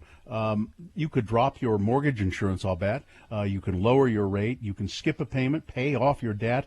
I decided that I would reduce the term, that is the amount of time I'm using to pay off my mortgage, thereby saving myself $250,000 plus in interest over the life of my mortgage. Yeah, it's just astonishing. So and I'm able to do that because the interest rates are so low, and Rand Life showed me how to do it. Give them a call, 801-478-4500, 478-4500, or randlife.com.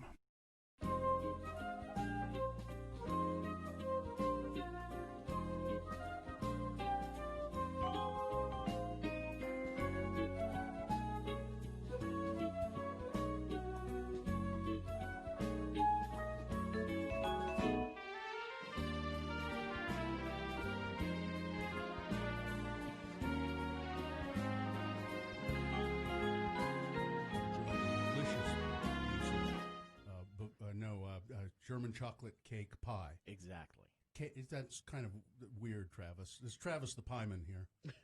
Hi, everybody. German chocolate cake pie. Exactly. We have an official pieman for the Radio from Hill show. Gina, by the way, I brought you your pie. Oh, It's a pie in a box. it's the McDonald's. Baked It's the pie that she will eat. We know she'll eat that. It's You're the missing out. It's the one thing I have in common with Donald Trump. You're missing out. This is delicious. It's delicious. It really is, Travis. And also, Gina, since I couldn't get you pie, I got you something else. What? Well, you got me pie right there. Travis has got an. Oh, did he? Yeah. Yeah. Travis has been making stickers. Remain seated podcast stickers. Uh-huh. I Got the love graphic it. offline, was able to kind of jury rig a Aw. setup for it. So you've got some for the computer, for the laptop, for your car, whatever you want to do. I love it. Thank you. Travis, is it an Etsy store? Or where Yeah, is it's an it? Etsy store called Pieman Graphics, or if you search Pieman Graphics on Twitter, it now pulls up links that'll take you right where you need to go. You know, Gina, that those stickers have beard hair in them. Do they? Yeah, probably. That's okay. I'm not going to eat them. I try to pick them out, but picking out the beard hair makes it artisanal. This pie has beard hair in it, and it's delicious. It's just delicious. Well, my boys helped me with this one, and, the 11-year-olds. Yeah, Travis sells stickers on his Etsy site. That's awesome. He's been selling Geek Show stickers. Now, Travis, you it's Pi Day, right? What do you know about the mathematical symbol of pi? Anything? It's the magical number that lets you calculate many things in geometry. The time that they actually celebrate it today, or at least the big math geeks celebrate it today, is today at 1:59 p.m. because then you get 3.14159, which are the first numbers of pi. Wow. I know. It's really you can get really geeky on this. So there's going to be math geeks at the bar at that time? At that exact time, they'll all raise a glass and they'll be good. Woo! And and there's little math things they come up with too, where they say that since there's 360 degrees in a circle, if you go to the 359th position of pi, there's 360 right there.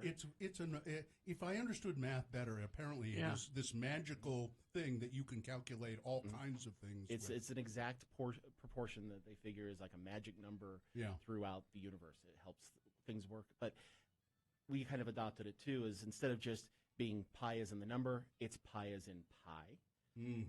Also, pizza today is big. I think Pie Pizzeria usually does some kind of special thing, or all the other pizza chains will do something special. I don't recognize the National Pie Day that they had back in January. Or February. We tried to call you out on that day, and it's just like Valentine's Day. It's a setup day where Big Pastry comes out and wants to sell pie. Big Pastry. Big Pastry.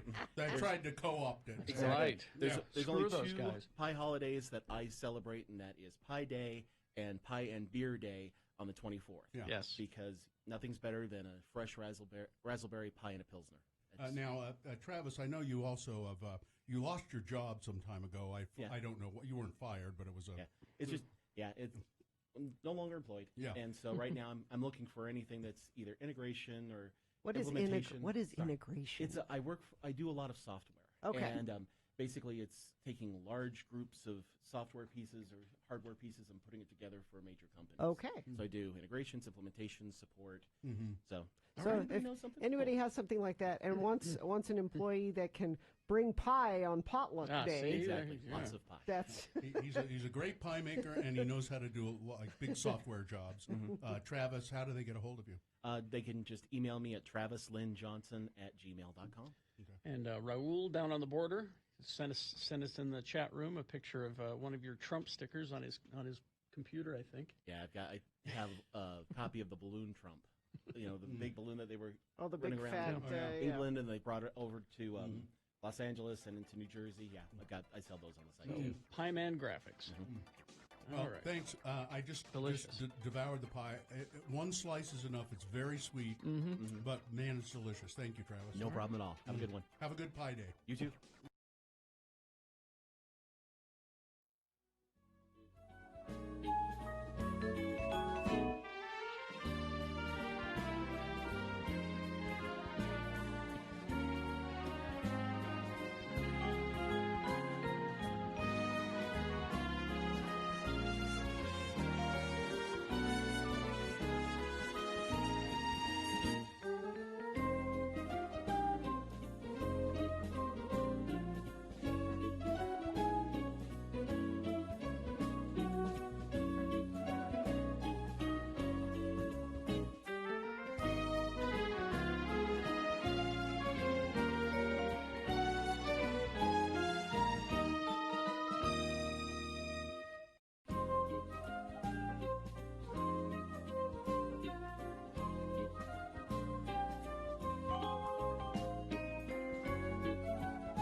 Oh, by the way, No pee breaks, people. No pee breaks. because it is... Tuesday turns retard.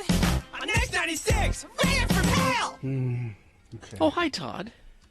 This is one that you definitely want to stick around. So no pee breaks. We mean it.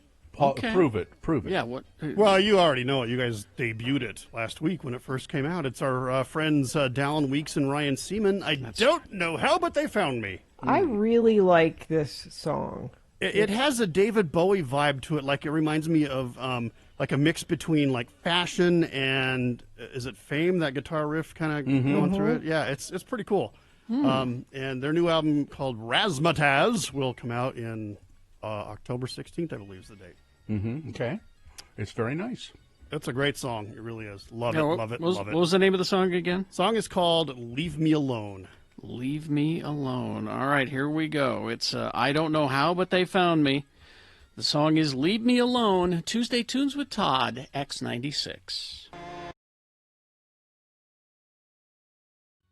Now, I got this email from Marianne Daly. And it says, hi, Bill, longtime friend of the program. Listen and love the show. Nothing makes me my morning better. I work from home, so I always have the radio on, and more often than not, find myself laughing really, really, really, really, really hard out loud, of course. I identify with you most of the time of the three. So it says, anyway, Marianne goes on to say, I'm writing lately due to the interns. I really enjoyed the interview you did with Matt. What a smart, charming, and funny man. I didn't know I was on the webcam. She didn't say anything about the way you looked at this point. Smart, charming, and funny. Shows real interest in radio. He's one to keep around. Really? Keeper. Oh, and he brought you Patron Silver. He rocks. He also has that radio voice. Forget that Guthrie guy. Oh no, it says Gumthrie. Gunthrie? Yeah, forget Gumthrie. That's Guthrie's evil twin. Sorry, he just didn't do anything for me.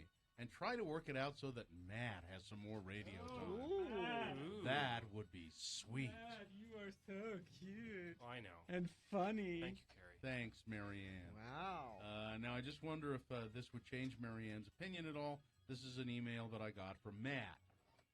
From this Matt? Yeah. Wait, which? Oh, was this the one I sent on Monday? I suppose so. When you weren't here. Yeah. Today, says Matt. Oh, it says subject. Hello, my name is Matt Timian, and I know how to offend the CEO of Simmons like no other. Today I wore a T-shirt that says Godweiser on the front and This Blood's for You on the back. Of course it's a parody shirt. Of course. Oh, really? No. And it was meant to be serious and worn by Christians. I often find gems like these and wear them as a parody of a parody. Witty and original, I know. Anyway, the CEO of Simmons... I suppose he means Craig Hansen? Yes. It was Craig. Craig was walking by me in the hallway with another gentleman in a suit, and after walking past me, they both stopped, turned around, and looked at my shirt. I pretended not to notice. He looked at the ceiling. I then heard them say, "We have some really interesting people working here." They continued to mumble about how interesting I am, and then walked up the stairs. You're making it sound a lot more positive than it really was. Yes, I'm not taking it as positive at all. Yes, I know how to make an impression. Now I'm certain to get a job. Matt Timian. So, Marianne, there's just more evidence. It's probably making her more hot for him. Probably is. Well, here's Marianne's email, Matt, if you'd like to thank you. contact her. That would be great. Maybe she could help you with the crock pots and the little smokies. Appreciate you. All right, thank you. Yeah. Matt Timian, our intern. Him and Marianne. Matt and Marianne. How nice. I don't know. He's 2 divorces down already. I don't. Well, if I could counsel Matt on anything, I'd just say don't do it again. Don't get married again. Date all you want. Date all you want. Have a girlfriend, but don't marry again. I don't trust Matt as far as I can throw him. Really? I think you should try to throw him. I can't throw him. I can throw him an inch. That's how much I trust him. Oh, I'm sure you can do more than an inch. 2 inches, maybe. Such good stuff. And the only thing that's that makes me sad about hearing this is this makes me want to go to a IDK How show. Right. Yes. They put on such a good show. And they're so eager to be out doing shows, but I mean, we'll get to that, Yeah, so we're gonna have sure. all this pent up need to dance. Like I was dancing badly to the song in the studio, just now as we played it, and it wasn't pretty, but it. That's the one thing I don't miss is going to concerts and seeing Todd dance backstage. Oh no, it's fun. Admit it.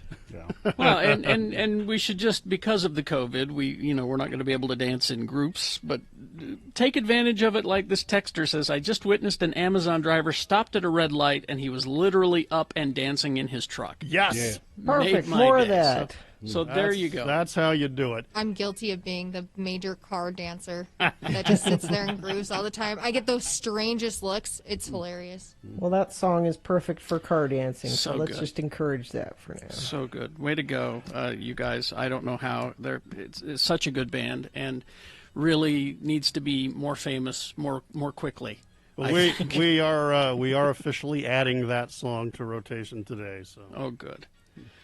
Well, thank you, Todd. It begins in Utah. It's got to start somewhere. That's right. As so many things have. As so many bands have, yes. Well, Started in they're Utah. actually doing quite well, surprisingly well. I think even to their surprise, they're doing quite well. No, I want Imagine Dragons level fame. That's what I'm talking about. I mean, the vibe on the song from people across the country, program directors, people like this one. So I expect this will be their biggest song to date. Oh, good. Good to hear. All right. Excellent. Well, thank you, Todd. We'll talk to you at the meeting later, I guess. All right. Okay. Tuesday turns with Todd on X96, ran for mail. Okay. We do have a boner fight coming up to determine who is boner of the day. A reasonable amount of news on the way as well, and our wellness check with Nicole coming up. Stand by for all of that. Now a message from the State of Utah Corona Task Force. Yeah, COVID-19 virus, it can affect anybody, regardless of nationality, income, age, anything. But it does seem to have a greater impact on minority or low-income communities. The state's Racial Equity and Inclusion Fund is providing grants to community-based organizations to help multicultural communities impacted disproportionately by the pandemic. You can get up to $50,000 to provide community emergency basic needs like transportation, food, rent, utilities. You can apply through August 21st at utah.gov for those community grants. These are assistance grants for higher impacted groups. Also, mental health is a big problem with the coronavirus. There are resources available. You can go to coronavirus.utah.gov for more.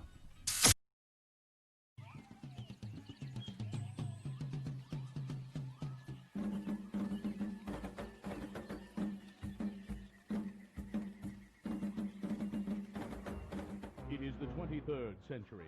Humans have left the lowly confines of planet Earth and have sought their destiny among the stars. While many things have changed, one constant remains: the need for young men to venture forth and do the work of the Lord. This is the tale of two such men who at the age of 19 have answered the call of their general authorities and are embarking on a 2-year mission to spread the gospel throughout the galaxy. This is the story of Space Elders. We join our elders as they pursue leads given them by Zone Leader Hansen. This episode finds elders Christiansen and Jensen trying to catch up to a rather well-known starship.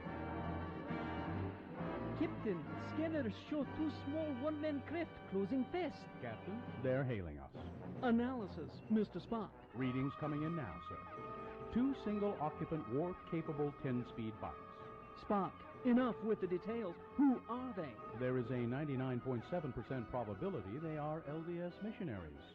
Mr. Sulu, go to red alert. Evasive maneuvers. Armed photon torpedoes. Aye, Captain. No good, Captain. They're still closing in on us. Mr. Sulu, ready phasers. Phasers ready, sir. Damn it, Jim, don't you think that Starfleet would disapprove of you blasting away at unarmed missionaries? As much as I hate to agree with the so-called doctor, I believe his logic is sound on this matter. Don't bite me, you pointy-eared half-breed. Bones, that's enough. Report, Mr. Sulu. While you and the others were bickering about our strategy, we were boarded by the missionaries. Mr. Sulu, where are they now? Turbo lift number 7 en route to the bridge. Hi, my name is Elder Christiansen, and this is my companion, Elder Jensen. We represent the Church of Jesus Christ of Latter-day Saints. You know, the Mormons. We're here to ask you if you've ever heard of our church, and if so, would you like to know more? Spock, what does the computer have on these Mormons? Fascinating, Captain. Church founded in the 19th century, has grown steadily since, preach a belief system involving an eternal afterlife, and encourage their members to abstain from drugs, including caffeine, gambling, and sex outside of marriage. Elder Christiansen, is this accurate? Yep, the pointy-eared half-breed is fairly accurate. No sex outside of marriage. My God, how barbaric. We wouldn't be able to fill an entire hour of TV time if I didn't stop to have sex with green, large-breasted women with blue hair every week. It would cause some difficulties for the riders, Captain. Spock, see if you can sneak around behind them and use the Vulcan nerve pinch on them. Excuse me, Elders, but you seem to have some lint on the shoulders of your dark suits. Let me be of assistance. Quick, put them on their bikes and beam them into deep space. Could this be the end of our elders? Would Starfleet really frown upon firing photon torpedoes at missionaries? Why was Dr. McCoy always hanging out on the bridge when he should have been in sickbay? Find out the answers to these and other questions on the next nerve-pinching episode of Space Elders!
$9:20 right now. We do have boner fight coming up to determine who is boner of the day. Get ready for that in about 7 or 8 minutes.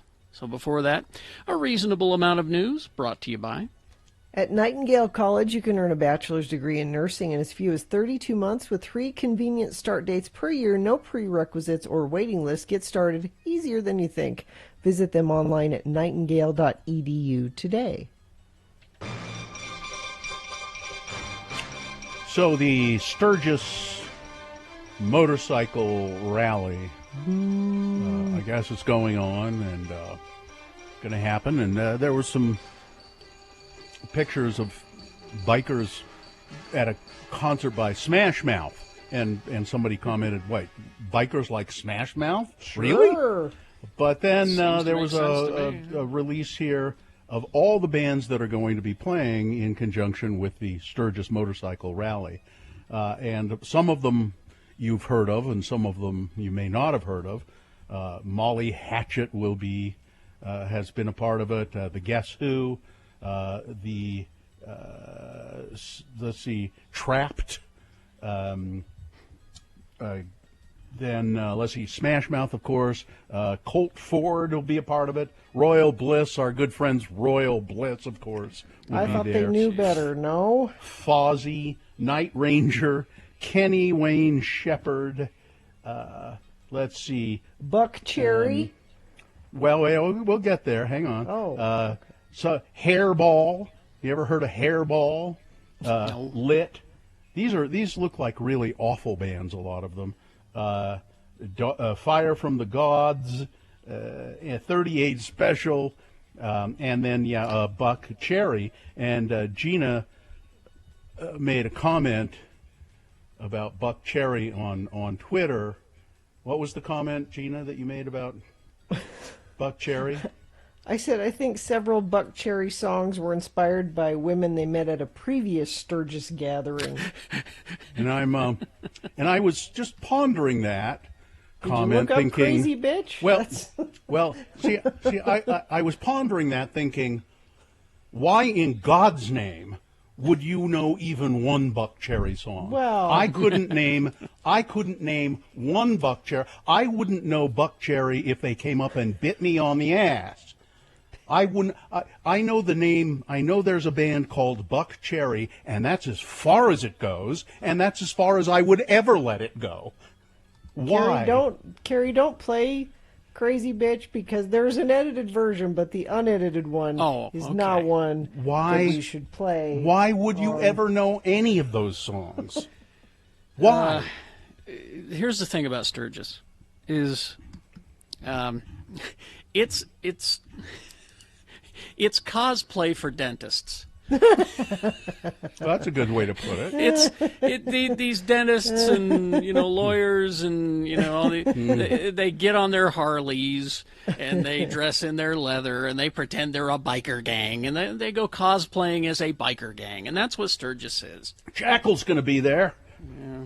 There is one band out of all of these mentioned that I might want to see. The Reverend Horton Heat. And even that's iffy. Well, I'm disappointed in the Reverend Horton Heat.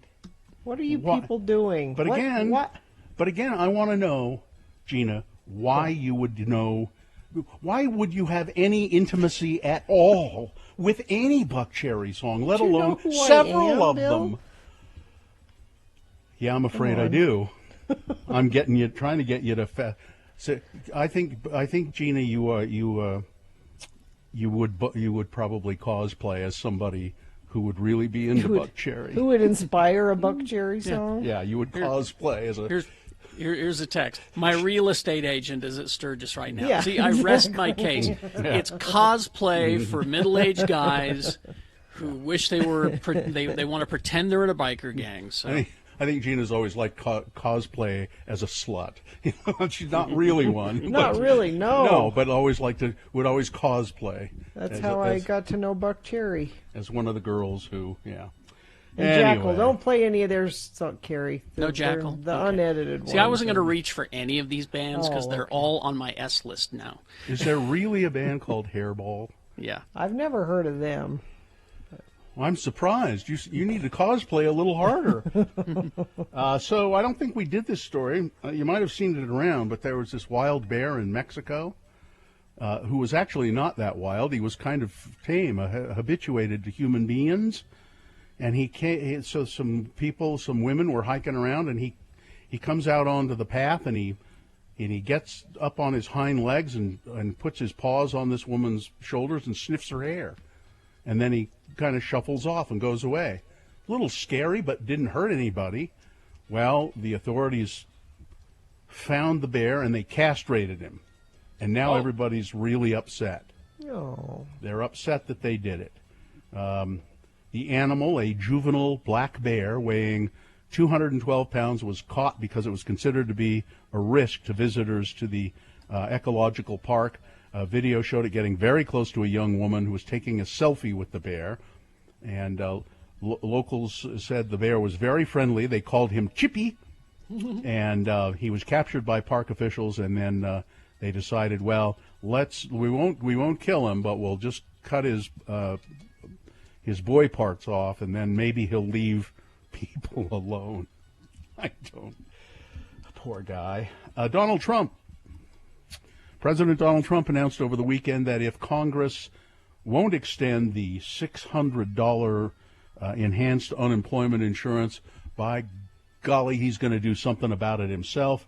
I'm taking action to provide an extra $400 per week in expanded benefits.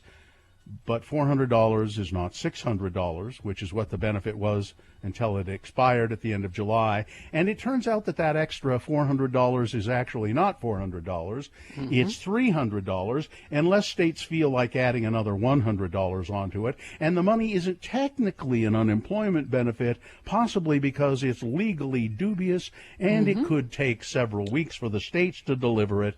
You see, the president's executive order has no force of law, and it's not federal money at all. Yeah. He just signed a piece of paper that said, I want the states to do this. I want them to give them the money, and you can apply to set up a lost wages. Like, if you do it, if you give people some money, maybe we could reimburse But you. it doesn't matter what's actually written on the paper. It matters what he says, and what he said made it sound like...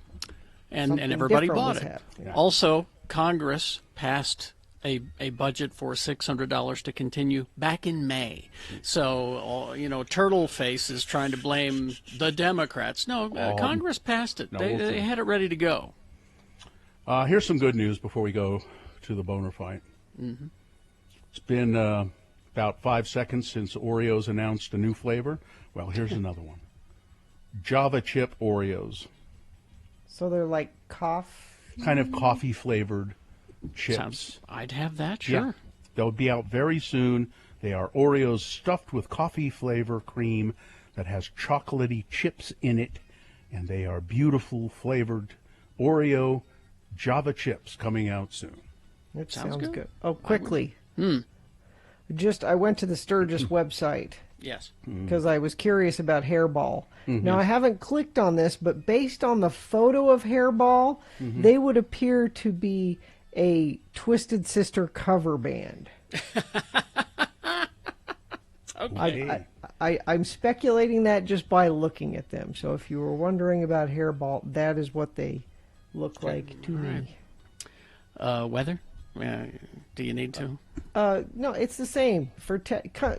Talk to me in September. Maybe it will be different. Okay. 95 for a high. Boner Fight with Radio from Hell on X96.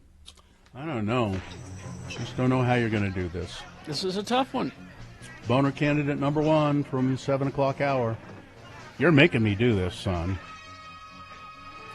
This is a body cam video showing an 8-year-old Florida boy with learning disabilities being arrested, and the cops trying to handcuff him, putting him in a police car. He's 8 years old, and he's crying, and the cop is saying, we're taking you to jail. You're making me do this. You're making me do this. This is all your fault. The little kid is scared to death. And they do it. They're trying to get scary straight. And they handcuff him, and the handcuffs fall off because he's a kid. Tiny. He's 8. He's tiny. That goes up against number 2, and in the meantime, the bad guy gets away. Deputies pulling their guns on the robbery victims because they're 3 black teenagers. everybody's standing around who saw the robbery or attempted robbery take place saying, those are the victims. Please, the guy who tried to rob them is getting away, and you are trying to. Yeah. That's number 2. All right, there you go. You've got to decide of these 2 candidates, which one is the worst, which one should be boner of the day. 1 or 2. Remember your candidate number, the one that you think should win.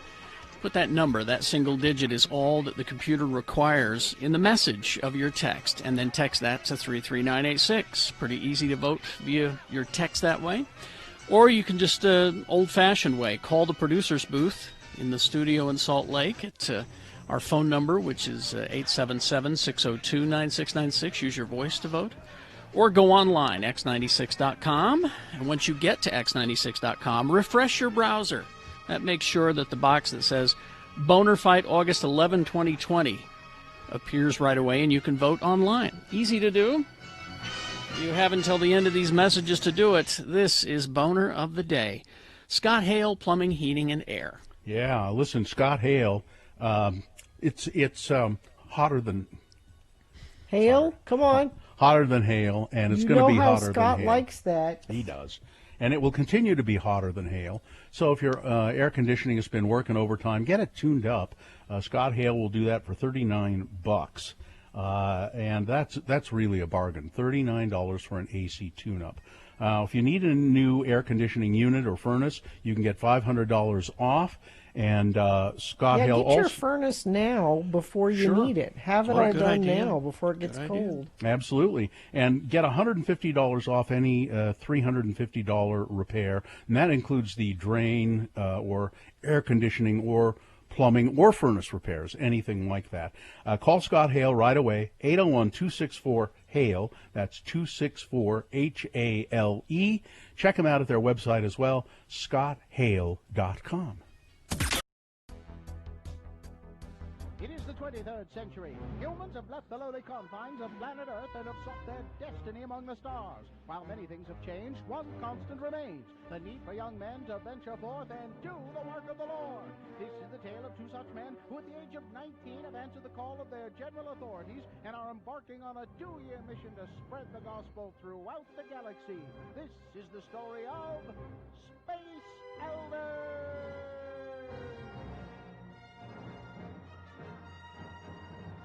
In this episode, we find an old adversary of Butch and Lehigh planning their demise. So, bounty hunter, you will bring me Christiansen? Jabba the Hutt was very fond of his wrangler. He would pay me more for a complete set of missionary. Christiansen made me look weak in front of the Emperor. Only by turning Christiansen to the dark side will I be able to regain my place by the Emperor's side. Sell him to that slug, Jabba. I have arranged to have the elders meet you on Bespin. There you can ambush them without anyone noticing. If these elders bested you and the Emperor, how do you expect me to transport them back to you? I prefer my elders frozen. There is a carbonite facility on Cloud City. That should make transporting them simple. Have my credits ready. I'll be right back. Here we are, Butch. Cloud City. It sure looks like the holograms they showed us in school. I don't know, Lehigh. I always get nervous when I stand on a city that's floating miles above the surface. Are you sure this is the right place? Zone Leader Hanson said that we're supposed to meet someone here named Lando Calrissian, right here on Bespin. Well, church records on this Calrissian fellow show him to be a gambler, smuggler, womanizer, and a penny stock manipulator. Are you sure this is the guy? Well, maybe he's ready to turn over a new leaf. Oh, I think that's him right there. Hi, and welcome to Cloud City. I'm Lando Calrissian. I run the mining operation here on Bespin. Can I offer you a beverage? Perhaps some malt? I love a malt. Liquor? Oh, no, we don't drink, Mr. Calrissian. I'm Elder Christiansen, and this is Elder Jensen. Hi. We represent the Church of Jesus Christ of Latter-day Saints. You know, the Mormons. Now, our zone leader said that you might be interested in learning more about our religion. Actually, no. We have some common acquaintances. I've made a deal with the Empire. Well, they'll leave me alone if I introduce you to this guy over here. Elders, this is Boba Fett. Boba Fett, Elders Christiansen and Jensen there. Gotta go now. Got a city to run. Bye-bye. Well, Mr. Fett was up. Well, hi, I'm... Hey, I'm all tied up. Cool toy. I need to get me one of those. We could convert more people if we could just tie them up first. Now, Butch, I don't think we would be allowed to hog-tie prospective converts. Excuse me, Mr. Fett, could you untie me now? One down, one to go. Don't push my companion in that hole! Whoa! What have you done to my companion? Is Butch dead? No, he wouldn't be worth much to me dead. Jabba wants to see him die in person. Your companion is frozen in carbonite. Now, if you would be so kind as to throw yourself down in there, we can get on with this. You're going to take us both back to Jabba's palace? No, you have an appointment with Darth Vader and the Emperor. Cousin Darth? Oh, my. Hey, get over here. Sorry about this, Butch, but I need you to do something for me. Oh, I guess you weighed more than I thought in this thing, Butch.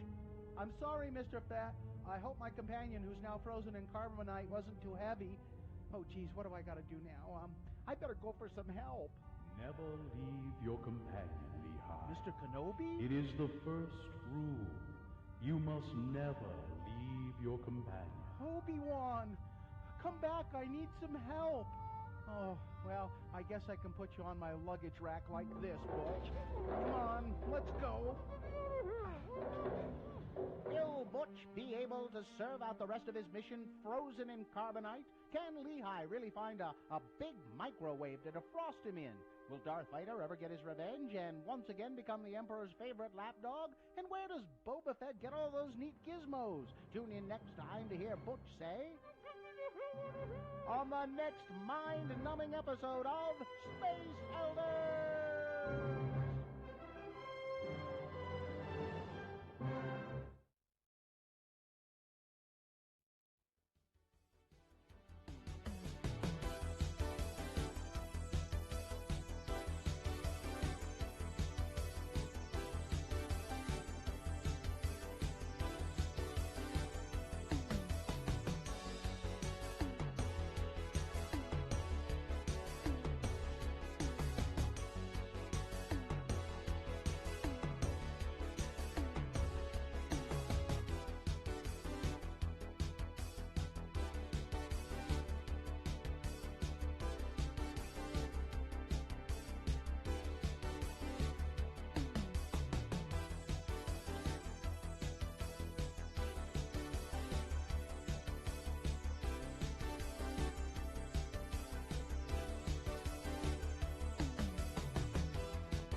Hot Buck Cherry Takes. That's where you go for.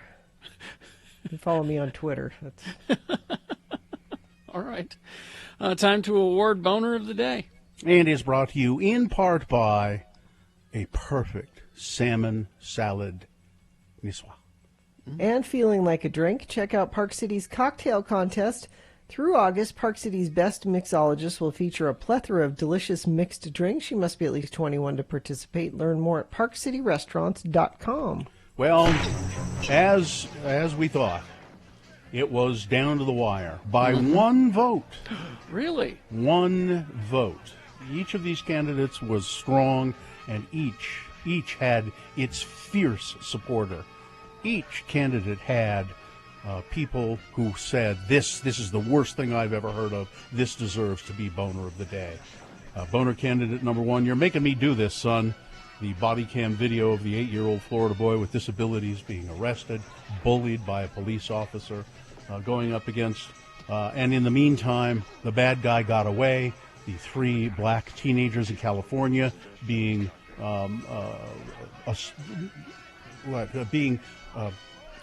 drawn on by the police, whereas they were the victims of a attempted robbery.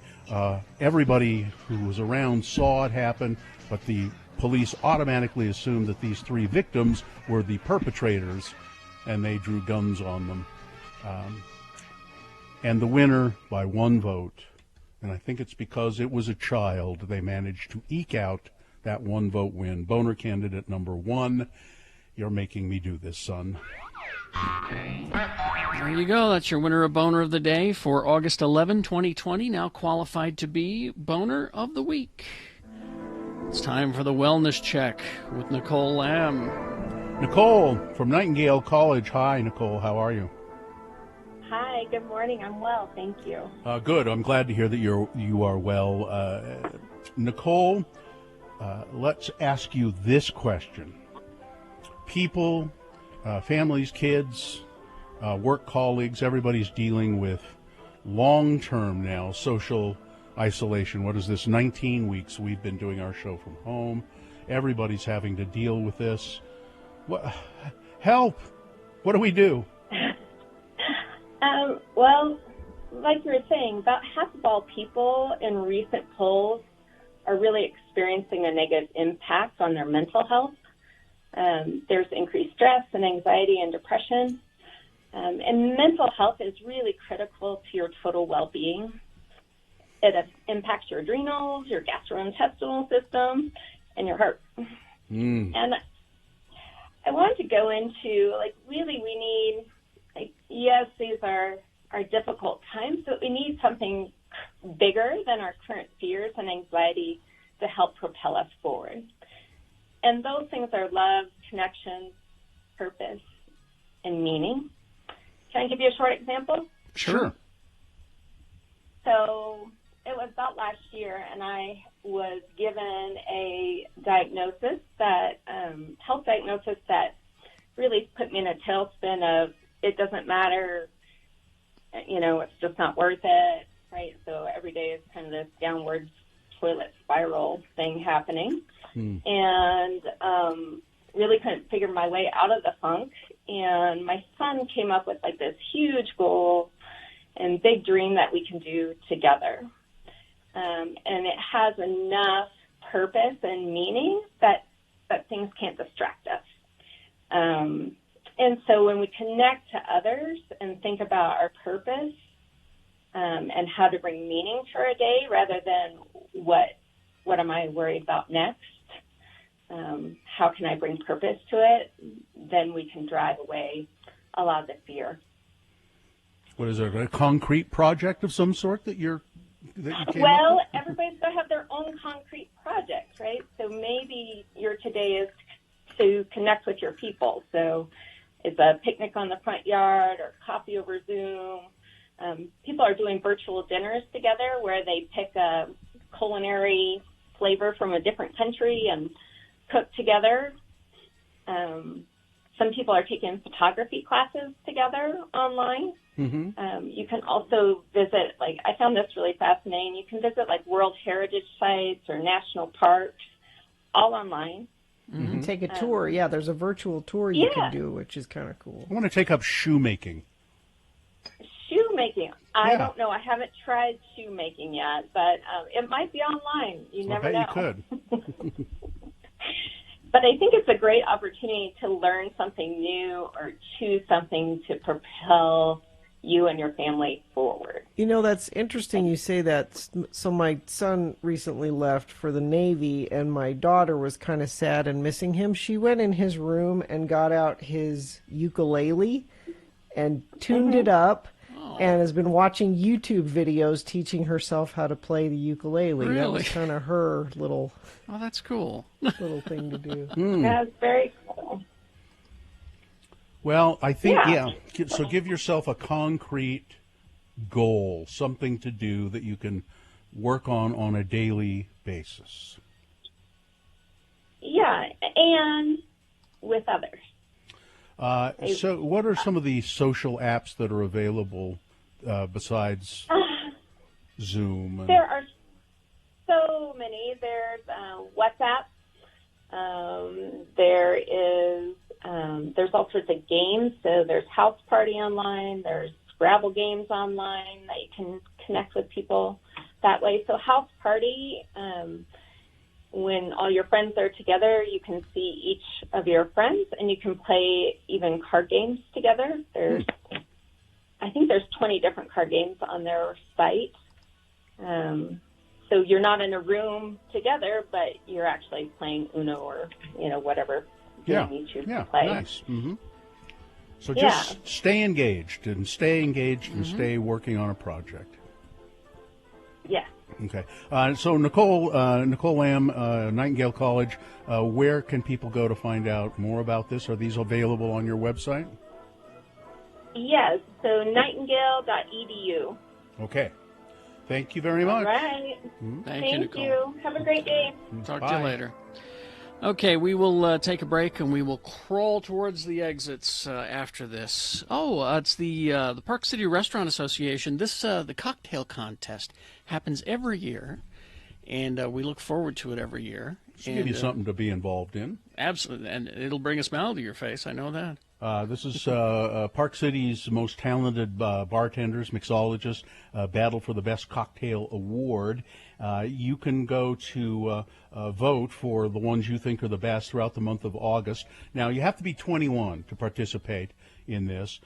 You can vote, sample the cocktails at participating Park City restaurants and bars, then vote online for your favorite drink. And when you vote, you're entered to win a prize, the bartender's box. Each Saturday they're going to draw a name giving away the bartender's box. They're giving away one every Saturday? Mm-hmm. Oh, that's cool. It's got a lot of videos in it and ingredients and things like that. So, and then the best bartender wins a $500 prize. So visit parkcityrestaurants.com for a list of restaurants participating and cast your vote. The school supplies many of us take for granted. A new From celebrities to moms right here in Utah, more and more women are consuming their placentas in pill form. Don't do that. Listen, I want you to hear these. Wait, don't go on. Even if there's something about eating your placenta, you would have to do it the way your dog does it when she has puppies. Yep. If there's anything to it, drying it out and putting it in a pill kills whatever good thing you think it does. Medical expert Gina Barberi, listen to the testimonies of these women, All Gina. right. The placenta, for those of you who don't know, is an organ that grows inside the uterus while a baby is developing. The placenta gives nutrients to the baby, and some believe... People are saying, and I'm hearing. Ms. Barberi, not among them. No. But some people are saying, and I'm hearing, and I have the tendency to believe when some people say and I hear, and then I believe, that it is also capable of giving mom key nutrients even after it, that is the placenta, and the baby are delivered. Quote, so what happens is, studies show that about 72 hours after delivery, once the placenta is delivered, hormone levels drop, said Rachel Talley, a midwife, Gina, and herbalist. Are you either of those two things? Wow, a midwife and an herbalist. Are you? I am neither of them. All right then. Are there any, I want you take out your credentials and show me. Are there any doctors or scientists around? Carrie? Studies, Carrie. Studies say, herbalists. according to this midwife and herbalist. A study could be, I've studied things, and that's it takes 4 to 12 weeks statistically, said an herbalist and midwife, for the body to and the endocrine system to start producing these hormones again. So what we're really doing is natural hormone therapy. After Miranda Hansen delivered her second child, she said she felt the despair of postpartum creeping back in. The first 5 days was like a flashback, she said. But after taking her first placenta pill, she says, so here's evidence right here, the symptoms softened in just 20 minutes. It was like this fog that was lifted, she said. It was like a breath. Like it was totally like, I could just like feel like it was clear. It was couldn't possibly amazing. be that you were thinking that would happen, so it happened. Oh my God, you are so negative. Miranda says she bonded with her baby, got back on her feet quicker, and dropped her baby weight faster after taking the pills. Other moms, like Melinda Dratchell, also weighed in. I'm a big fan of Western, like modern medicine, she said. I'm all about the epidural, which I know you are, Gina. Big fan of the epidural. But she said the placenta pills worked for her. It was a little strange at first when I started talking. And they kept the taking them. cougars away, and they kept Rachel Talley charges, midwife and herbalist charges. What are you charging for this advice, Gina? Huh? It's free. She charges $250. Okay. How much and does she that's what it's charge? worth. And that's what it's worth. How much does she charge? I'm That's curious. what your advice is worth. Because her advice, midwife and herbalist, $250 for her services. She said a placenta typically yields about 200 to 300 pills. Some hospitals won't release the placenta, but if they do, and if it's handled correctly, the health department said they don't see a risk in consuming your own placenta, but they do caution folks not to share their placenta with somebody else. Please let me have some of your placenta. No. Come on. No, don't share. No placenta sharing out there, okay? Rachel Talley, midwife, herbalist, and placenta encapsulator. And making money off of it. She is. Wait, that couldn't possibly have anything to do. She is a placenta encapsulator as well. A placebo encapsulator. Yeah.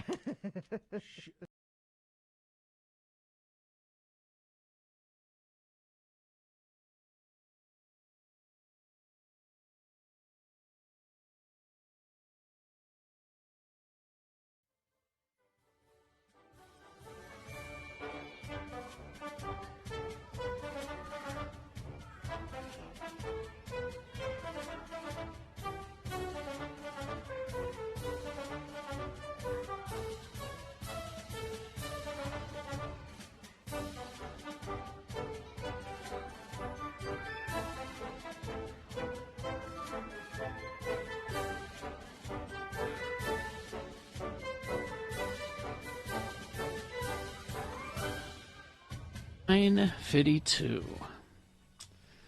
X96.com/live. You can see us broadcasting from our homes. And this. I see what you did there, Carrie. I know why you did that.